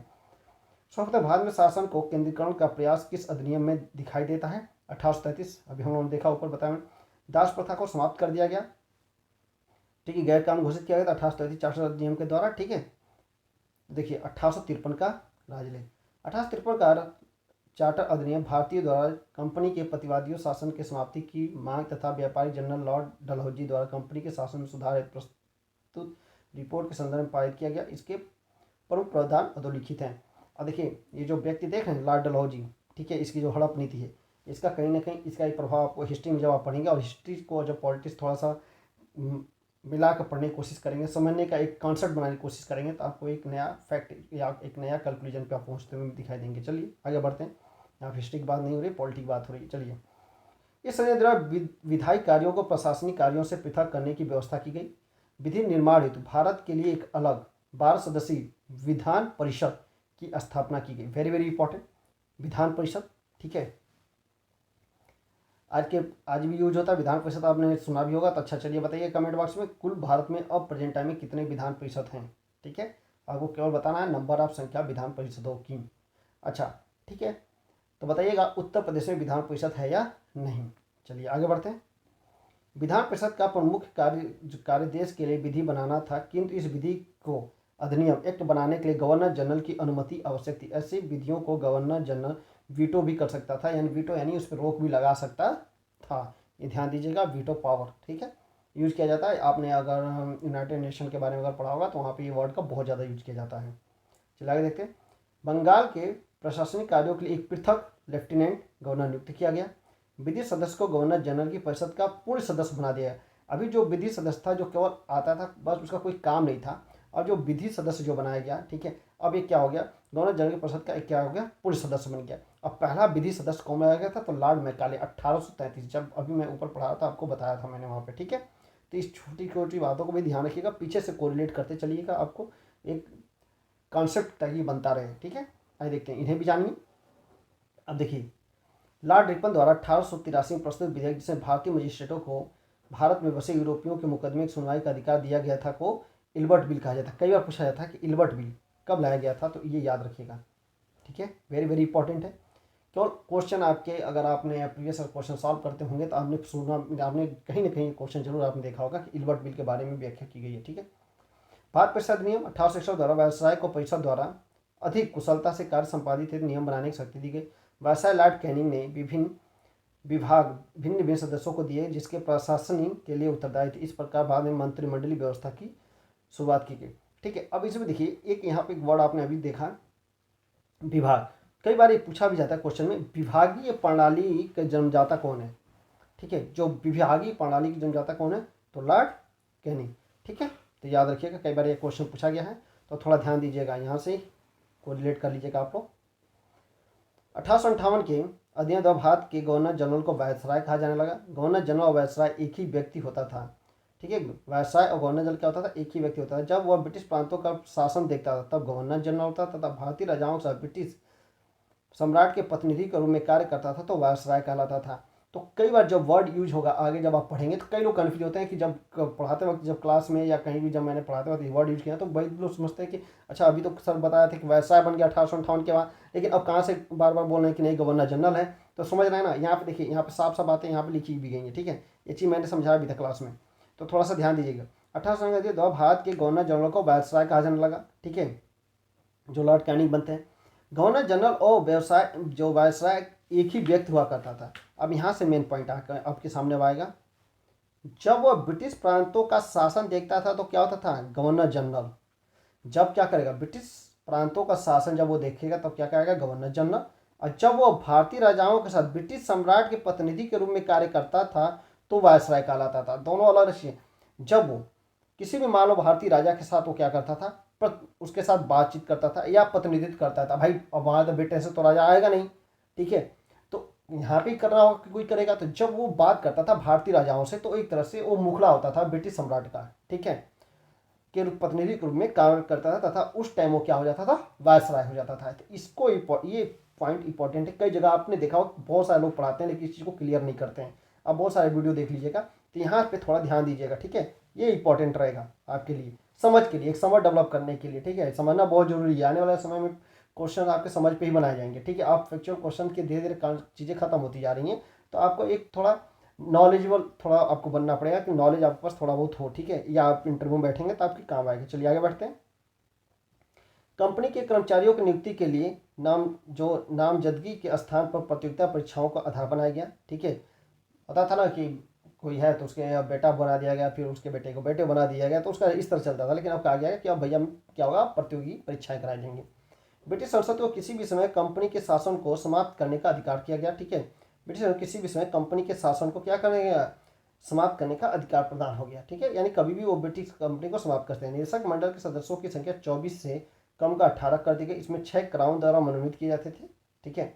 यह राजलेख भारतीय शासन के ब्रिटिश कालीन इतिहास में अंतरिम चार्टर राजलेख था। उल्लेखनीय है कि इंग्लैंड में एक विधि आयोग का गठन भारतीय विधि आयोग की रिपोर्ट पर विचार करने के लिए किया गया था, ठीक है। परीक्षा के देर से देख लीजिए।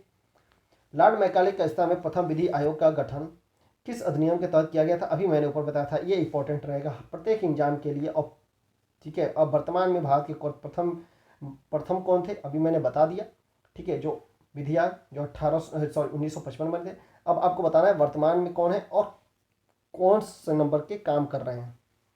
सती प्रथा का अंत बहुत बार पूछा था, लॉर्ड विलियम बेंटिंग के द्वारा किया गया, ठीक है, शारदा एक्ट के माध्यम से। कई बार पूछा था शारदा एक्ट, तो याद रखिएगा। किस अधिनियम द्वारा भारत के लिए 12 सदस्यीय विधान परिषद की स्थापना कार्यपालिका में विधायी कृतों के, तो 1853। भारतीय विधान परिषद में क्षेत्रीय प्रतिनिधित्व का सिद्धांत किस राजलेख द्वारा, 1853। विदेश सदस्यों कब गवर्नर जनरल कार्यकारिणी का पूर्व सदस्य बनाया गया, तो 1853 में, ठीक है। कर्मचारी नियुक्ति के लिए प्रतियोगी परीक्षाएं, तो 1853, ठीक है। आगे बढ़ते हैं, भारत शासन अधिनियम, ठीक है। तो इसे हम लोग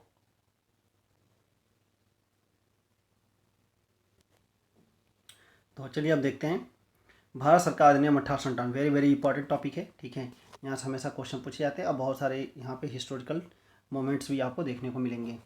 तो चलिए देखते हैं। लॉर्ड पाल्मस्टन ने 12 फरवरी 1858 ईस्वी को भारत में दोहरे शासन के दोषों को दूर करने के लिए एक विधेयक संसद के सम्मुख प्रस्तुत किया, किंतु कतिपय कारणों से पामस्टम को त्यागपत्र देना पड़ा। इसके पश्चात लॉर्ड डर्बी प्रधानमंत्री बने। तो याद रखिएगा, थोड़ा हिस्टोरिकल पार्ट है, यहाँ पे काम आएगा। इसके काल में प्रस्तुत विधेयक 2 अगस्त 1858 ईस्वी महारानी विक्टोरिया के हस्ताक्षर के बाद पारित हो गया। यह भारत शासन अधिनियम 1858 का नाम है। ठीक है, तो ये याद रखिएगा 1858 कब हुआ था, तो 2 अगस्त का जो विधेयक आया था उसी को लेके ये बातें कही गई हैं।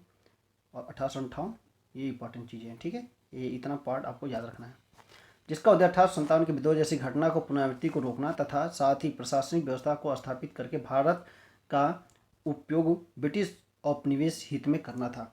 तो याद रखिएगा, ब्रिटिश औपनिवेश के हित में करना था। तो भारत शासन अधिनियम जो कहा जाता है 1858 आया। ठीक है, जो दूसरा पार्ट था, पहला पार्ट हमने देखा था कि 2 पार्टों में विभाजित किया था, स्टार्टिंग में आपने देखा था। अब देखिए भारत शासन ने 1858 के प्रावधानों की मुख्य बातें क्या क्या थी।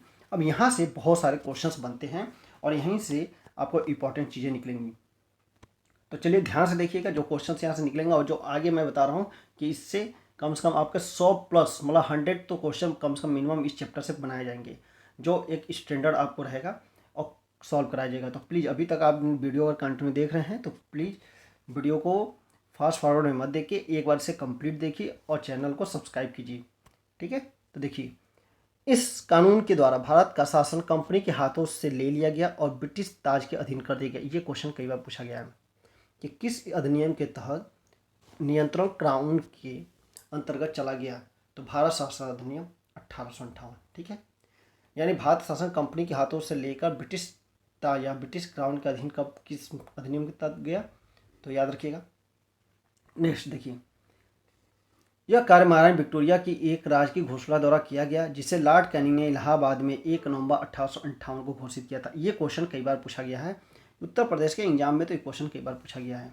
ठीक है, इस घोषणा पत्र को कहाँ घोषित किया गया था, कहाँ पढ़ा गया था, तो याद रखिए इलाहाबाद में। किसने किया था, तो लॉर्ड कैनिंग। अब कई बार लॉर्ड कैनिंग से रिलेटेड भी क्वेश्चन आता है कि भारत का प्रथम गवर्नर जनरल कौन थे, भारत का प्रथम गवर्नर जनरल कौन थे, तो ऊपर आपने पढ़ा लॉर्ड विलिंगटन। ठीक है, अब यहाँ लॉर्ड कैनिंग आ गया, तो भारत का अंतिम गवर्नर जनरल अब प्रथम वायसराय बनेंगे। तो यहाँ से 2 तरीके से क्वेश्चन को रोटेट किया जाता है, तो ये ध्यान देने वाली बात होती है। यहाँ से आपके 2 तरह से क्वेश्चन बनेंगे। ठीक है, तो ध्यान दीजिएगा एग्जाम में।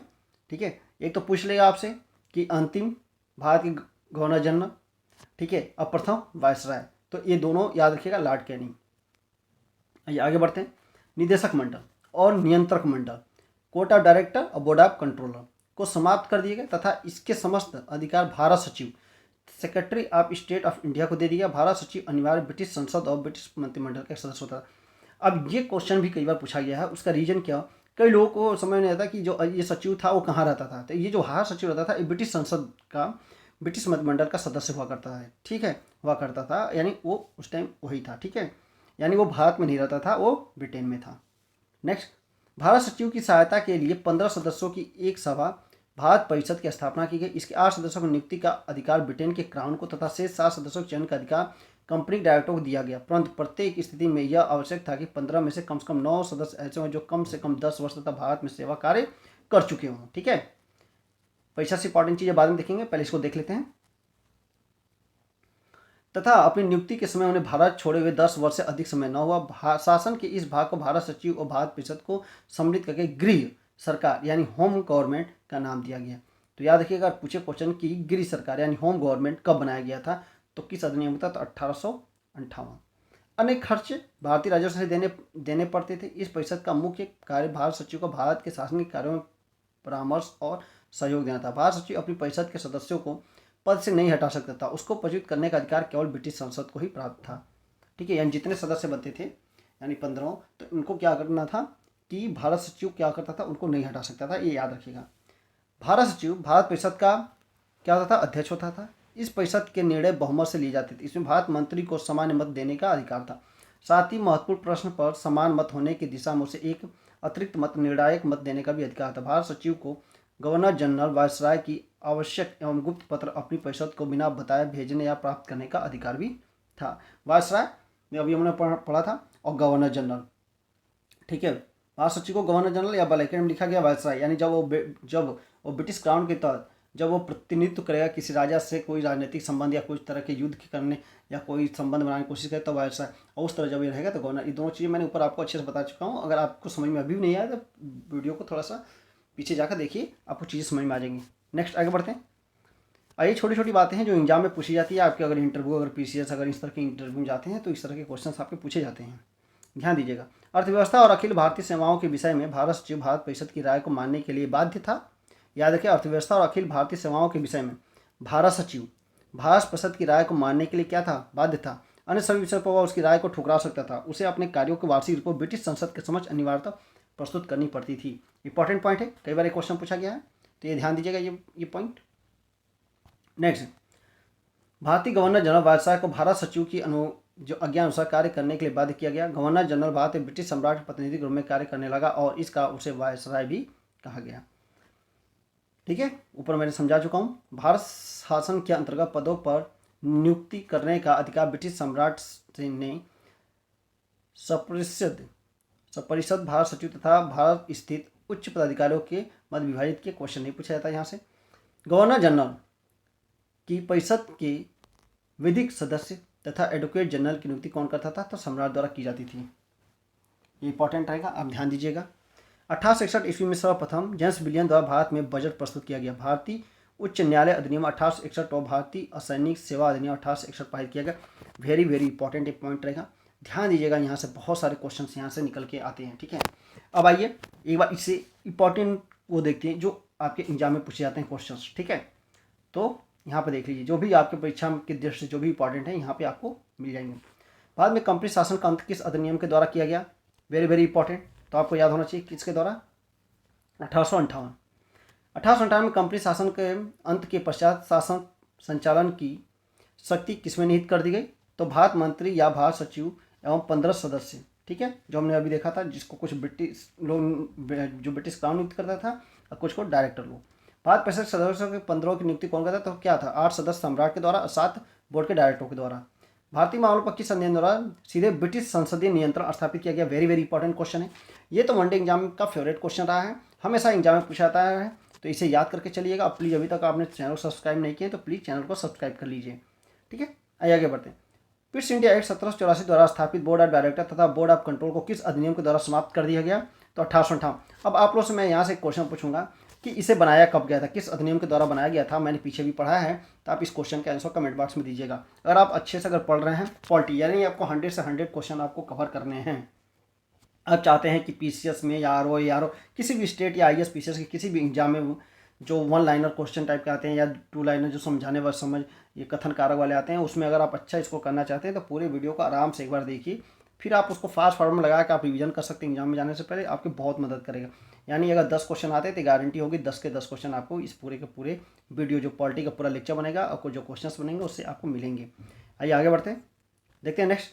किस संदर्भ भारत के गवर्नर जनरल का नाम बदलकर वायसराय कर दिया गया 1858 के अधिनियम के द्वारा, तो प्रथम भारत के प्रथम गवर्नर जनरल कौन थे, ये आपको कमेंट बॉक्स में बताना है, मैंने ऊपर बता दिया था। ठीक है, अंतिम कौन थे ये अभी मैंने जस्ट अभी 3-4 मिनट पहले बताया, वो भी आपको बताना है। और प्रथम वायसराय कौन थे वो मैंने अभी आपको डिफाइन किया, वो भी आपको कमेंट बॉक्स में बताना है। ठीक है, ये क्वेश्चन कई बार पूछे जाते हैं, वनडे एग्जाम की जो तैयारी करते हैं उनके तो वेरी वेरी इंपॉर्टेंट है, तो याद रखिएगा। आगे बढ़ते हैं। भारत के शिक्षित वर्ग तथा किसे अपने अधिकारों का मैग्ना कार्टा कहा गया, ब्रिटिश महारानी विक्टोरिया 1 नवंबर 1858 की घोषणा पत्र को। ठीक है, भारत के प्रतिनिधि शासन की शुरुआत किस अधिनियम के द्वारा की गई, 1861 द्वारा। भारत परिषद 1861। भारत में शासन के विकेंद्रीकरण की नींव किस अधिनियम द्वारा पड़ी, तो 1861 के अधिनियम द्वारा। भारत के गवर्नर जनरल को अध्यादेश जारी करने की शक्ति किस अधिनियम द्वारा पड़ी, भारत शासन अधिनियम 1861 के तहत। भारत विभागीय प्रणाली की शुरुआत किसके द्वारा, लॉर्ड कैनिंग। मैंने बोला था कई बार एक क्वेश्चन पूछा जाता है, विभागीय प्रणाली वर्ड यूज कर देता है। ठीक है, यानी मंत्रिमंडल की व्यवस्था। ठीक है, तो लॉर्ड कैनिंग ने। भारत में मंत्रिमंडल की व्यवस्था की जिम्मेदार कौन है, तो देखिए लॉर्ड कैनिंग। यहाँ आगे क्वेश्चन, ये भी क्वेश्चन कई बार पूछा गया, इंपॉर्टेंट क्वेश्चन है, याद रखिएगा। भारत में आंशिक रूप से सर्वप्रथम संसदीय व्यवस्था का आरंभ किस अधिनियम के द्वारा आपको देखने को मिलता है, 1892। अभी इसके बारे में हम लोग पढ़ेंगे। किस अधिनियम के तहत वार्षिक बजट पर बहस करने का अधिकार भारतीय सदस्य को मिला, 1892। भारत में प्रतिनिधि सरकार की नींव किस अधिनियम के द्वारा पड़ी, तो भारत परिषद अधिनियम 1892 था। पहली बार मुस्लिम समुदाय के पृथक प्रतिनिधित्व का उपबंध कब किया गया था, 1909। इसको हम लोग पढ़ेंगे मार्लोमेंटो सुधार के तहत 1909। अभी जब मैं आगे पढ़ाऊंगा तो बताऊंगा क्या था इसमें, पूरा कारण क्या था, क्यों लाया गया था, इसके पीछे थोड़ी बहुत पृष्ठभूमि भी हम आपको बताएंगे। मार्लोमेंटो अधिनियम 1909 किसकी रिपोर्ट पर प्रतिपादित किया गया था? तो सर अरुणडेल समिति का, ठीक है, याद रखिएगा। फूट डाल और राज की रोकनीति भारत परिषद नियम 1909 को बोला जाता है, जिसको मार्लो मिंटो सुधार के नाम से भी जाना जाता है। किस संसदीय वायसराय की परिषद में सर्वप्रथम किसी भारतीय सदस्य को शामिल किया? तो भारत परिषद 1909 द्वारा। वायसराय की परिषद में सर्वप्रथम किस भारतीय को शामिल किया गया? सत्येंद्र प्रसाद सिन्हा। ये मैंने ऑफलाइन क्लास में आप लोगों को नोटिफाई कराया था, नोटिस कराया था। ये क्वेश्चन इसलिए कई बार एग्जाम में पूछे गए हैं, तो याद रखिए जो भी मैंने यहाँ से बताया है ये सभी एग्जाम के दृष्टिकोण से बहुत ही इंपॉर्टेंट है। आइए आगे बढ़ते हैं।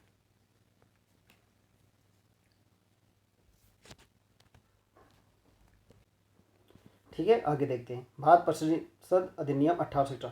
मेरी स्पीड थोड़ी ज़्यादा हो गई थी, तो मैं इसमें अब धीरे धीरे थोड़ा आराम से आपको पढ़ाऊंगा, ताकि आप लोग को कोई प्रॉब्लम ना हो। ठीक है, और जो भी आपको अगर दिक्कत हो रही हो तो एक बार फिर बताइएगा, तो पुनः मैं वीडियो बना दूंगा आपके लिए।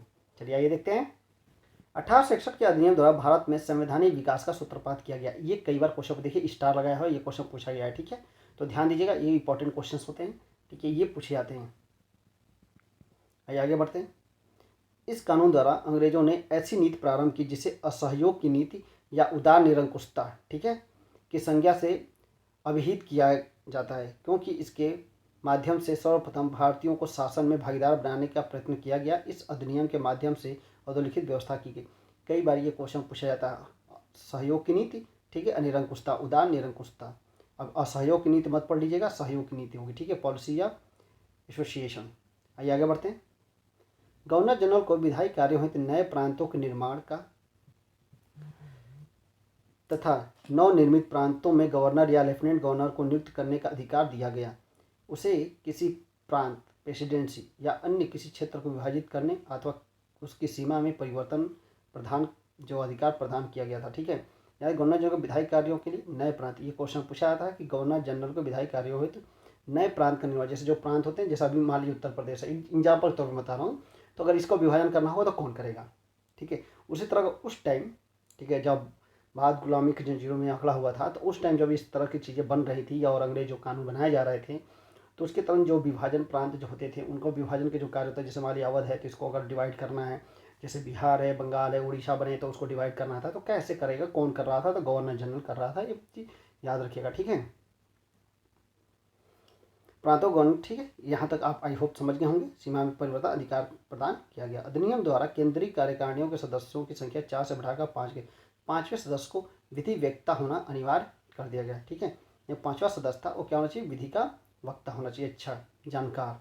केंद्र सरकार को सार्वजनिक ऋण, वित्त, मुद्रा, डाक एवं तार, धर्म और स्वत्वाधिकार के संबंध में प्रांतीय सरकार से अधिकार प्रदान किए गए। ज़्यादा इंपॉर्टेंट नहीं है। भारत परिषद को विधायी संस्था बनाया तथा उसे भारत में रहने वाले सभी ब्रिटिश तथा भारतीय प्रजा, भारत सरकार के कर्मचारियों, भारतीय रियासतों तथा सम्राट के राज्य क्षेत्रों के अधीन रहने वाले व्यक्तियों, सभी स्थानों एवं वस्तुओं के संबंध में कानून बनाने का अधिकार प्रदान किया गया।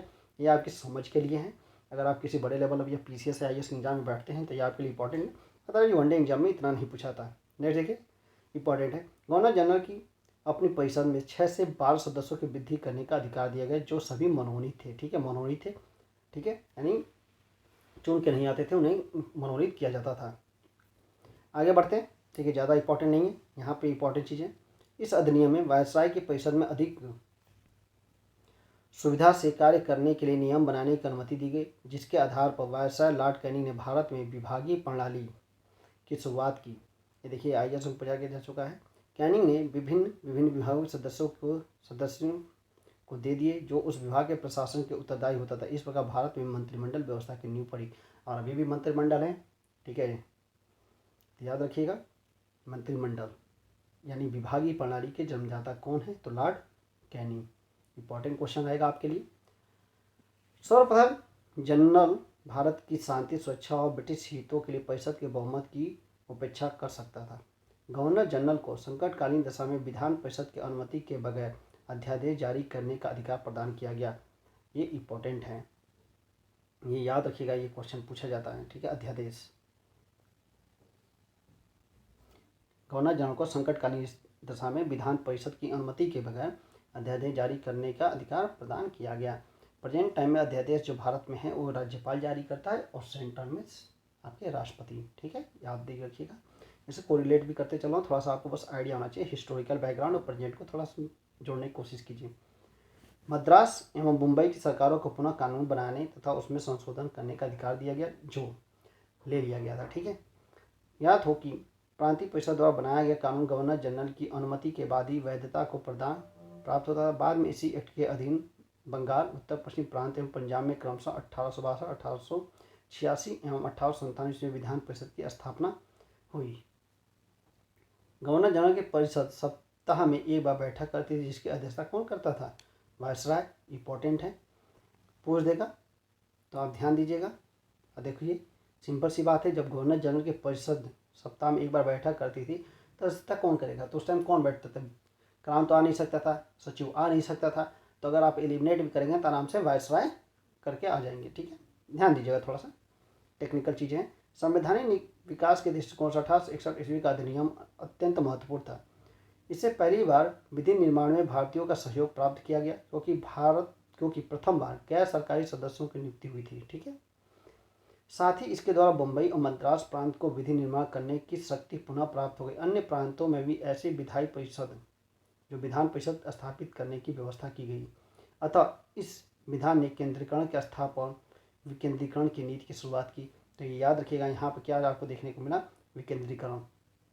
1873 अधिनियम, ठीक है, इन्हें भी जान लीजिए। इस अधिनियम द्वारा यह उपबंध किया गया कि ईस्ट इंडिया कंपनी को किसी भी समय भंग किया जा सकता है, जिसके अनुसरण में 1 जनवरी 1884 को ईस्ट इंडिया कंपनी को औपचारिक रूप से भंग कर दिया गया। ठीक है, ये क्वेश्चन पूछा जा चुका है। आई होप आप लोगों को पता होगा, नहीं पता होगा तो आप लोग इसे नोट कर लीजिए, आपके एग्जाम में पूछा जा सकता है। नेक्स्ट देखते हैं, शाही उपाधि अधिनियम 1876। इस अधिनियम द्वारा गवर्नर जनरल की केंद्रीय कार्यकारिणी में 6ठे सदस्य की नियुक्ति कर उसे लोक निर्माण विभाग का कार्य सौंपा गया। 28 अप्रैल 1876 को एक घोषणा द्वारा महारानी विक्टोरिया को भारत की सामग्री घोषित किया गया। तो याद रखिएगा, ये क्वेश्चन कई बार पूछा गया कि महारानी विक्टोरिया को भारत की सामग्री कब घोषित किया गया। तो कई लोग हिस्ट्री, देखिए हिस्ट्री के पॉइंट ऑफ व्यू से भी जरूरी है और पॉलिटी के पॉइंट ऑफ व्यू से भी जरूरी है। एक हिस्ट्री में चल रहा है, जो ईस्ट इंडिया कंपनी चल रही है, और एक पॉलिटी के साथ। ठीक है, तो दोनों को थोड़ा सा समझने की कोशिश कीजिए। दोनों एक ही पार्ट, एक ही सिक्के के दोनों मतलब एक ही सिक्का है और दो अलग अलग चीज़ें चले, लेकिन पहलू एक ही आपको निकलेगा। ठीक है, आगे देखते हैं। भारत परिषद अधिनियम 1892। इंपॉर्टेंट चीज़ें बस देखेंगे। 1857 में हुई राज्य क्रांति तथा शिक्षा के प्रसार ने भारतीयों में राष्ट्रीयता की भावनाओं को सुदृढ़ किया। तो शिक्षा के लिए 1 लाख रुपये मिलता था 1813 में, मैंने आप लोग को बताया था। आई होप आप लोग को याद होगा, याद नहीं होगा तो प्लीज़ मेन पॉइंट को नोट डाउन कर दीजिए। चलिए एक सादे पेज पर, प्लीज़ अभी तक आप हमारे चैनल को सब्सक्राइब नहीं किए तो सब्सक्राइब कर लीजिए। अब रेगुलर बेसिस पर आपको क्लासेस मिलेंगी, math, polity, even net, TGT, PGT के लिए धीरे धीरे इस पर सारी चीज़ें अभी स्टार्ट की जाएंगी। आइए आगे बढ़ते हैं। ठीक है, भारत को सुदृढ़ किया। 1885 में कांग्रेस की स्थापना तथा इल्बर्ट बिल विवाद के पश्चात भारतीयों को प्रशासन तथा विधि निर्माण में और अधिक प्रतिनिधि देने की मांग ने काफ़ी जोर पकड़ लिया। इसके फलस्वरूप यह अधिनियम पारित किया गया, जिसके प्रमुख प्रावधान थे। ठीक है, तो अब बात को समझिए। इल्बर्ट बिल मैंने अभी आपको ऊपर बताया था, ये आपको बताना। 1885 में कांग्रेस की स्थापना होती है। ठीक है, ये ह्यूम के द्वारा। ठीक है, कई बार क्वेश्चन पूछा गया है। ये हिस्टोरिकल में, हिस्ट्री आप पढ़ेंगे तो आपको पता होगा, या हिस्ट्री आपने पढ़ा होगा। केंद्रीय व्यवस्थापिका सभा के अंतर्गत नामजद सदस्यों की संख्या कम से कम 10 और अधिक से अधिक कितना 16 निश्चित की, जिसमें 10 सदस्यों को गैर सरकारी सदस्य होना अनिवार्य था या आवश्यक था। बट ये इंपॉर्टेंट नहीं है। देखिए ने प्रांतों में भी व्यवस्थापिका सभा की गैर सरकारी तथा कुल सदस्यों की संख्या में वृद्धि की गई। मुंबई और मद्रास में न्यूनतम 8 और अधिकतम 20, बंगाल में अधिकतम 20 और उत्तर पश्चिम प्रांत में यह संख्या अधिकतम 15 निश्चित की गई। निर्वाचन पद्धति का आरंभ किया जाना इस अधिनियम का एक प्रमुख विशेषता थी, जो इम्पोर्टेंट है। निर्वाचन पद्धति समझ सकते हैं ना, वेरी वेरी इंपॉर्टेंट पार्ट होता है निर्वाचन। इस पद्धति का आरंभ किया जाना इस अधिनियम की एक प्रमुख विशेषता है। प्रांतीय परिषदों के गैर सरकारी सदस्य नगर पालिका, जिला बोर्ड, विश्वविद्यालय, वाणिज्य मंडल अप्रत्यक्ष रूप से निर्वाचित किए जाते थे। इन्हें मनोनीत सदस्य कहा जाता था। ठीक है, परिषद के अधिनियमों में वृद्धि की गई तथा भारतीय सदस्य को बजट पर बहस करने और प्रश्न पूछने का अधिकार दिया गया। वेरी वेरी इंपॉर्टेंट पार्ट है, जो एक भारतीय के लिए गौरव की बात थी उस टाइम के लिए। ठीक है, प्रश्न पूछने का अधिकार दिया गया, किंतु मतदान करने अनुपूरक प्रश्न पूछने का अधिकार नहीं था। अच्छा, अनुपूरक यह वर्ड है, जो आज भी भारतीय संविधान में यह वर्ड प्रयोग किया जाता है। तो अगर आप अनुपूरक के बारे में कुछ भी जानते हैं, अनुपूरक बजट, ठीक है, आपने सुना होगा तो आप इसे कमेंट बॉक्स में बताइएगा, नहीं तो मैं आप लोग को बताऊंगा आगे चल के। ठीक है, चलिए आगे बढ़ते हैं। इस प्रकार 1892 ईस्वी का कानून 1861 ईस्वी के कानून से अधिक प्रगतिशाली था। यद्यपि इस समय तक केंद्र और प्रांत में सरकारी बहुमत रखा गया था, तथापि व्यवस्थापिका सभाओं के भारतीय सदस्यों की संख्या में वृद्धि हुई थी। सदस्यों के अधिकारों में भी कुछ वृद्धि हुई थी और सदस्यों के लिए अप्रत्यक्ष निर्वाचन की व्यवस्था की गई थी। सदस्य प्रश्न पूछने तथा बजट पर बहस करने का अधिकार दिया गया, परंतु उक्त सुविधा भारतीयों की उग्र राष्ट्रीयता की भावना को संतुष्ट न कर सका। ठीक है, अब देखिए 1909 ईस्वी, वेरी वेरी इंपॉर्टेंट। यहाँ से बहुत बार क्वेश्चन आता है, अभी हाल फिलहाल में भी यहाँ जितने भी एग्जाम होते हैं, यानी अगर आपके 10 एग्जाम होते हैं तो 7 में तो यहाँ से क्वेश्चन पूछ ही लिया जाता है। ठीक है, तो ध्यान दीजिएगा। आइए आगे बढ़ते हैं। मार्लो मिंटो सुधार, ठीक है, का लक्ष्य 1892 के अधिनियम के दोषों को दूर करना तथा भारत में बढ़ते हुए उग्रवाद एवं क्रांतिकारी राष्ट्रवाद का सामना करना था। सरकार की मंशा थी कि सांप्रदायिकता को भड़काकर उग्रवाद तथा क्रांतिकारी राष्ट्रवाद का दमन कर दिया जाए। यानी कुल मिला के इनका एक मोटो ये रहता है कि भारतीय समाज को तोड़ना है, यानी एक विवादास्पद चीज़ों को जन्म देना, ताकि भारतीय लोग जो क्या है आपस में लड़े और टूट जाए, यानी भारतीय समाज क्या हो जाए, छिन्न भिन्न हो जाए। इस अधिनियम को तत्कालीन भारत सचिव मार्ले, जो सचिव थे मार्ले, तथा वायसराय कौन थे, मिंटो, के नाम पर मार्लो मिंटो सुधार अधिनियम भी कहा जाता है। सर अरुलडेन समिति की रिपोर्ट के आधार पर इसे फरवरी 1909 में पारित किया गया। वेरी वेरी इंपॉर्टेंट है। कई बार देखिए जो क्वेश्चंस आते हैं, जो आपको डेट जो क्रम लगाने के लिए, तो 1909 की 3-4 घटनाओं को दे देगा, और उस तरह के उन घटनाओं में सबसे इम्पॉर्टेंट रहता है ये फरवरी, ठीक है, मार्च, अप्रैल, इस तरह की घटनाएं दे देगा, और आपको 1909 की 1-2 घटनाओं को और शामिल कर देता है और आपसे क्वेश्चन पूछ लेता है। तो यहाँ ध्यान दीजिएगा। ठीक है, इस अधिनियम के द्वारा केंद्रीय विधान परिषद में अतिरिक्त सदस्यों की संख्या बढ़ाकर 16 से 60 कर दी गई, जिसमें से आधे गैर सरकारी सदस्य होते थे। प्रांतीय विधान परिषद बम्बई, मद्रास, बंगाल, उत्तर प्रदेश के सदस्यों की संख्या बढ़ाकर 50 कर दी गई। छोटे प्रांतों के लिए एक संख्या 30 कर दी गई। ठीक है, तो जो जिस राज्य का है, जहाँ से भी वीडियो पढ़ा है, वो अपने सदस्यों की संख्या याद कर लेगा, ज़्यादा इंपॉर्टेंट नहीं है। आइए देखते हैं। केंद्रीय तथा सदस्य 4 प्रकार के होते थे। पदेन सदस्य, जैसे केंद्र में गवर्नर जनरल और उसकी कार्यकारी के सदस्य, तथा प्रांतों में ज़्यादा यहाँ से क्वेश्चन पूछे नहीं जाते हैं, तो इसे हम लोग टाइम वेस्ट नहीं करूँगा मैं आप लोग का। आगे बढ़ते हैं।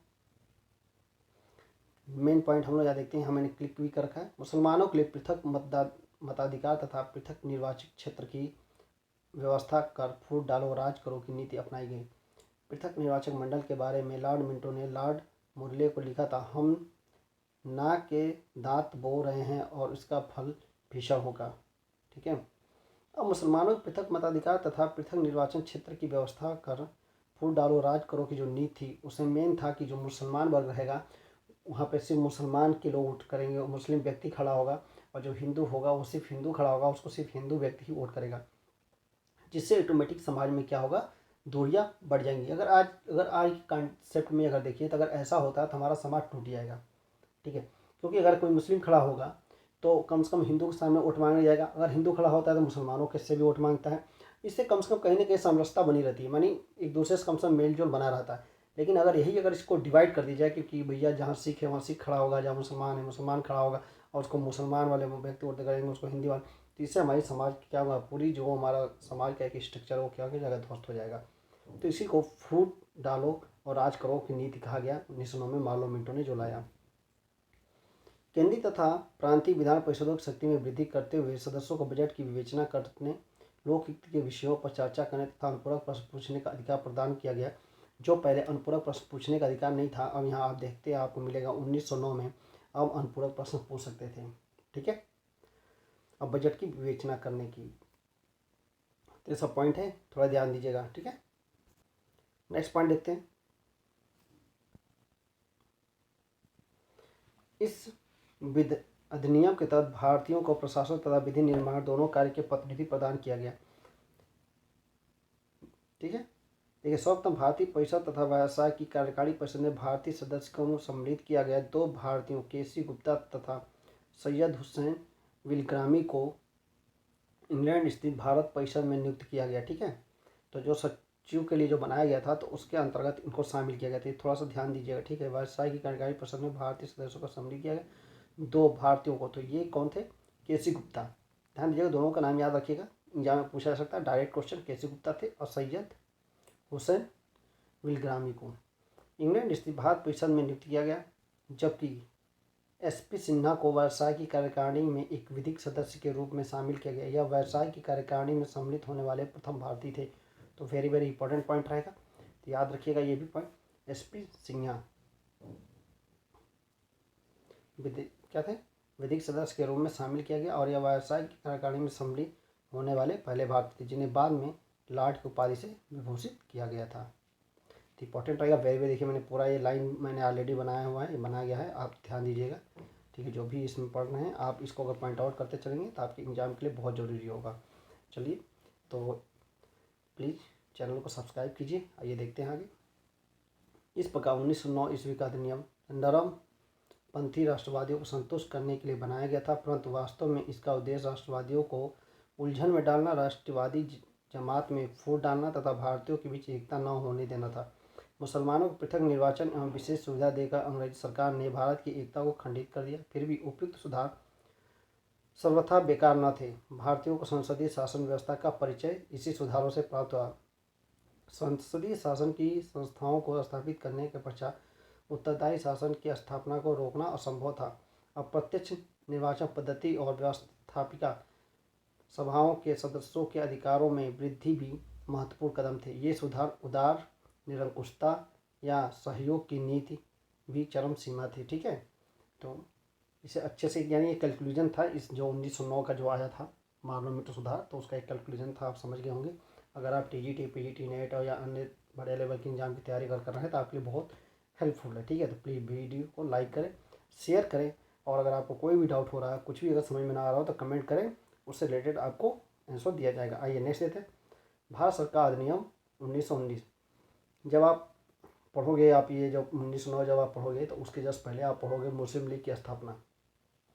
ठीक है, 1885।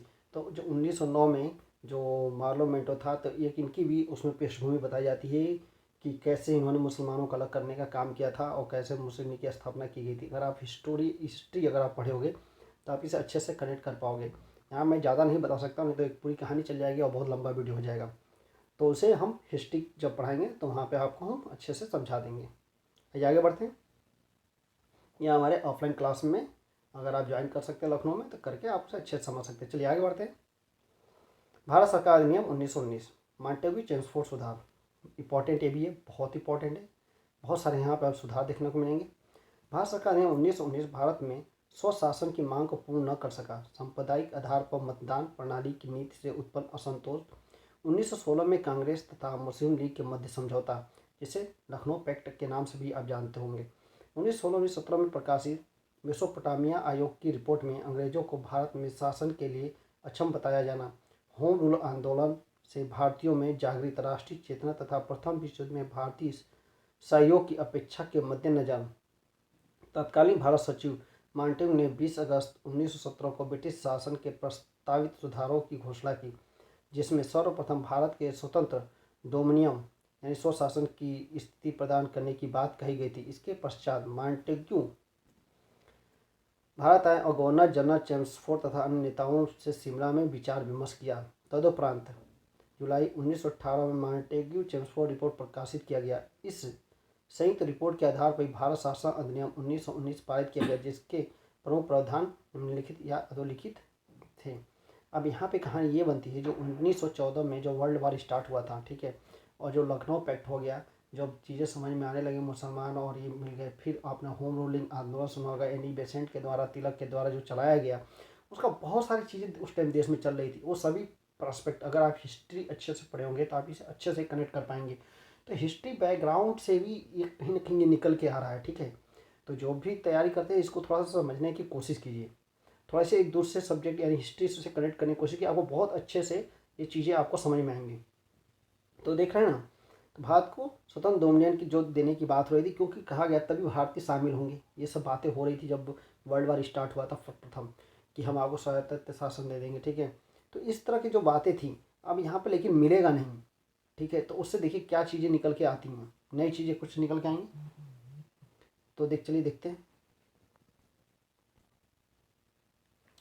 इस अधिनियम में सर्वप्रथम उत्तरदायी शासन शब्द का क्या किया जाता है, स्पष्ट प्रयोग किया गया था। तो याद रखिएगा, पूछेगा अगर एग्जाम में उत्तरदायी शासन जो है पहली बार कब इस शब्द का प्रयोग किया गया, किस में किया गया, किस अधिनियम में, तो याद रखिएगा। ठीक है। 1793 से भारत सचिव का खर्च भारत राजस्व से दिया जाता था। अब यह खर्च ब्रिटिश शासन से दिया जाने लगा। क्वेश्चन नहीं पूछता है, ध्यान दीजिएगा। भारत परिषद के सदस्यों की संख्या न्यूनतम 8 तथा अधिकतम 12 निश्चित की गई। भारत सचिव की सहायता के सर्वप्रथम एक हाई कमीशन की नियुक्ति की गई। इस अधिनियम द्वारा पहली बार प्रत्यक्ष चुनाव प्रणाली अपनाई गई तथा महिलाओं को भी मताधिकार मताधिकार दिया गया। वेरी वेरी इंपॉर्टेंट, ये पूरा पॉइंट आपको याद कर लेना है। ये बहुत इंपॉर्टेंट होगा आपके एग्जाम के लिए, प्रत्येक एग्जाम के लिए। ठीक है, यहाँ से क्वेश्चन पूछे जाते हैं, कथन कारक में भी क्वेश्चन पूछे जाते हैं। तो याद रखिए, इस अधिनियम द्वारा पहली बार प्रत्यक्ष चुनाव प्रणाली अपनाई गई तथा महिलाओं को भी मताधिकार दिया गया।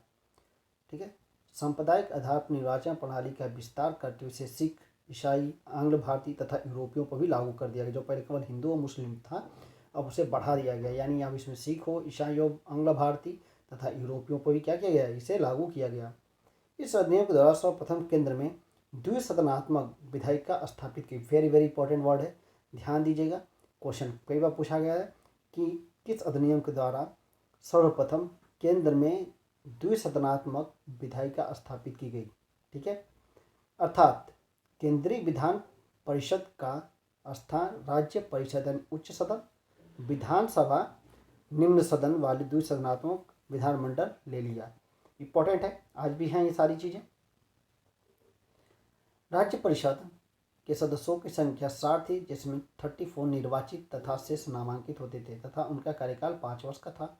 केंद्रीय विधानसभा में 145 सदस्य थे। ठीक है, एनसीईआरटी में कुछ और दिया गया है, जिसमें से 104, ये ज़्यादा नहीं पूछता है। ठीक है, आइए आगे बढ़ते। बजट पर स्वीकृति प्रदान करने का अधिकार सिर्फ विधानसभा को था। याद होगा बजट। तो चलिए एक वर्तमान में क्वेश्चन बनाइएगा कि बजट कहाँ पे प्रस्तुत किया जाता है सेंट्रल गवर्नमेंट में, लोकसभा में या राज्यसभा में। आपके लिए क्वेश्चन होगा, अगर आपको आता है तो आप कमेंट बॉक्स में जरूर बताइएगा। प्लीज़ अगर आपने चैनल को भी सब्सक्राइब नहीं किए हैं तो चैनल को सब्सक्राइब कर लीजिए। चलिए आगे बढ़ते हैं। 1919 ईस्वी जो एक्ट के मुख्य विशेषताओं में प्रांत में द्वैध शासन की स्थापना यानी द्वैध शासन प्रणाली। कई बार ये क्वेश्चन पूछा जाता है कि द्वैध शासन प्रणाली की शुरुआत कब की गई थी। तो याद रखिएगा, द्वैध शासन प्रणाली की शुरुआत कब की गई थी, तो 1919 में। इसके लिए केंद्रीय और प्रांतीय विषयों को पृथक किया गया तथा इसके पश्चात प्रांतीय विषयों को पुनः 2 भागों में विभाजित किया, सुरक्षित विषय और हस्तांतरित विषय। क्या क्या थे तो देख लीजिए।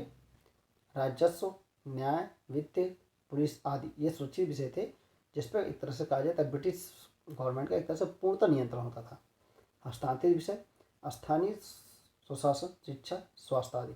सुरक्षित विषयों का शासन गवर्नर अपनी परिषद के सदस्यों की सलाह से करता था और हस्तांतरित विषय का शासन गवर्नर भारतीय मंत्रियों की सलाह से करता था। स्पष्ट आपको चीज़ें समझ में आ गई होंगी। ठीक है, सुरक्षित विषयों पर शासन कौन करता था, गवर्नर अपनी परिषद के सदस्यों की सलाह से करता था। और वही जो हस्तांतरित विषयों का शासन गवर्नर भारतीय मंत्रियों की सलाह से करता था। ये मंत्री व्यवस्थापिका सभा के सदस्यों में से लिए जाते थे और उनसे आशा की जाती थी कि वे किसी के प्रति उत्तरदायी भी होंगे। यद्यपि कानूनी तौर पर उनकी नियुक्ति और प्रच्युत का अधिकार गवर्नर का था। इस व्यवस्था से गवर्नर की कार्यपालिका के 2 भागों में विभाजित किया गया, गवर्नर और उसकी परिषद, गवर्नर और भारतीय मंत्री। ठीक है, ये सब चीज़ें बाकी ज़्यादा कुछ इंपॉर्टेंट नहीं है। आइए आगे बढ़ते हैं, नेक्स्ट देखते हैं। अप्रैल 1921 ईस्वी में द्वैध शासन बंगाल, मद्रास, मुंबई। ठीक है, बंगाल, मद्रास, मुंबई, उत्तर प्रदेश, पंजाब, बिहार, उड़ीसा, मध्य प्रदेश और असम में आरंभ किया गया। तो ये ध्यान दीजिएगा। ठीक है, 1919 में जो द्वैध शासन प्रणाली लाई गई वो कहाँ कहाँ पे लागू थी, तो की गई थी कब लागू की गई थी, तो 1921 में। कहाँ गया था, बंगाल, मद्रास, मुंबई, ये तो आपको अच्छे से याद हो गया होगा। उत्तर प्रदेश याद रखिएगा, पंजाब इंपॉर्टेंट, बिहार इंपॉर्टेंट है, उड़ीसा ये भी important, Madhya Pradesh, Assam very very important part है, इसे ध्यान दीजिएगा। यहाँ से क्वेश्चन पूछा जा सकता है तो आपको याद होना चाहिए। आइए आगे बढ़ते हैं। 1923 में बर्मा विधान परिषद तो 1932 ईस्वी में उत्तर पश्चिम सीमा प्रांत की स्थापना हुई, तब इसे भी द्वैध शासन में सम्मिलित किया गया। याद रखिए बर्मा विधान।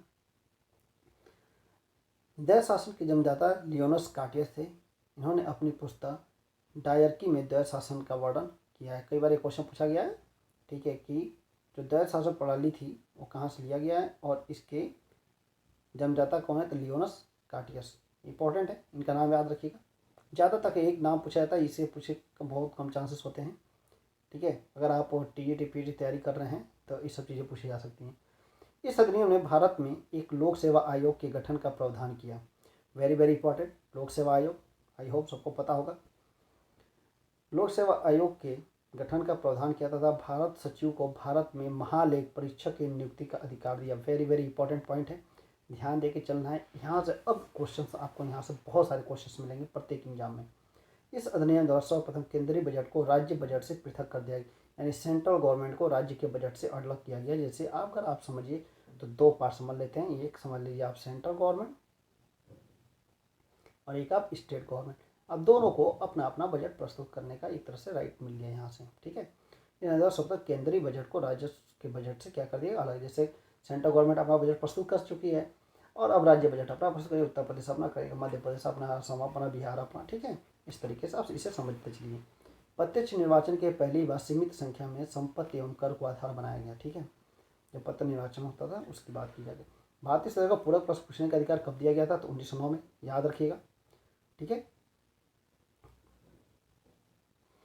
भारतीय परिषद एक्ट 1909 के तहत इंग्लैंड की भारत परिषद की नियुक्ति होने वाले प्रथम भारतीय कौन थे, तो दो लोग थे, मैंने अभी बताया था, वो केसी गुप्ता और सैयद हुसैन विलग्रामी। प्रांतों में शासकीय बहुमत किस अधिनियम द्वारा समाप्त किया गया, तो 1909 के अधिनियम द्वारा। किस अधिनियम के तहत गवर्नर जनरल को कार्यकारिणी में प्रथम भारतीय विधि सदस्य सत्येंद्र सिन्हा को नियुक्त किया था, भारतीय परिषद अधिनियम 1909, ठीक है। केंद्र में द्विसदनीय व्यवस्था किस अधिनियम के द्वारा प्रारंभ की, तो 1909। वेरी वेरी इंपॉर्टेंट क्वेश्चन है, मैं अभी से बता दे रहा हूँ। ये क्वेश्चन बहुत अच्छे से अब बहुत बार पूछा जाता है।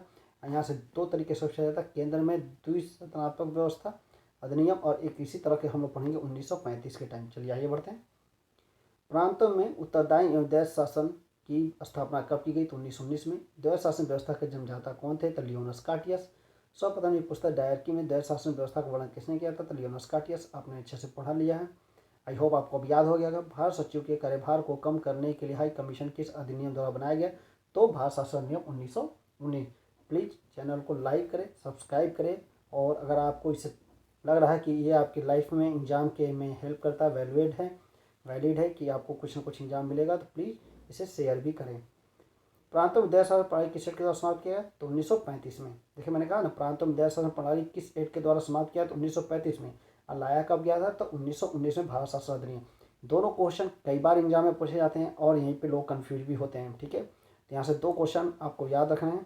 प्रांतों में द्वैध शासन एक्ट कब समाप्त किया गया, तो 1935 एग्जाम में आप याद रखिएगा। और जब ये पूछेगा द्वैध शासन की स्थापना कब की गई, तो आपको 1919 याद रखना। ये दोनों क्वेश्चन बहुत बार एग्जाम में पूछे गए हैं, आपने पेपर सॉल्व किया होगा तो आपको अच्छे से पता होगा। चलिए आइए आगे बढ़ते हैं। द्वैध शासन प्रणाली सफलता की जांच समिति का अध्यक्ष कौन था, तो अलेक्जेंडर मूडीमैन थे। केंद्र प्रांतों में शासनिक शक्ति का विभाजन किस अधिनियम द्वारा किया गया, 1919 के अधिनियम द्वारा। भारत सचिव तथा उसकी परिषद का वेतन भारतीय राज्यों से दिया जाने लगा कब, 1919 में। ब्रिटिश भारत में महिलाओं को सर्वप्रथम मताधिकार कब दिया गया, तो 1919। ये वेरी वेरी इंपॉर्टेंट क्वेश्चन है, याद रखिएगा, क्योंकि यहाँ पे महिलाओं को शामिल किया गया है। सांप्रदायिक आधार पर निर्वाचन प्रणाली को सिख, ईसाइयों तथा बंगला भारतीयों पर कब लागू किया, तो 1919 में। जो आप अभी हम लोग सांप्रदायिक निर्वाचन प्रणाली जो मार्लो मिंटो सुधा 1909 में पढ़े थे, उसको जो विस्तार किया गया था, जो हिंदू मुस्लिम के अलावा अब अन्य वर्गों में भी इसे लागू किया गया, ठीक है। यानी और ज़्यादा फूट डालो राजकुमारी नीति को एक तरह से दिया है, तो बढ़त ही मिला। चलिए यहाँ तक आज हमने एक तरह से पहला पार्ट ये रहेगा।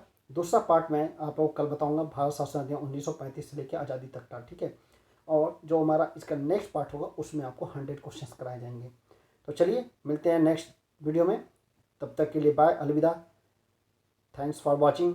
जय हिंद, जय भारत।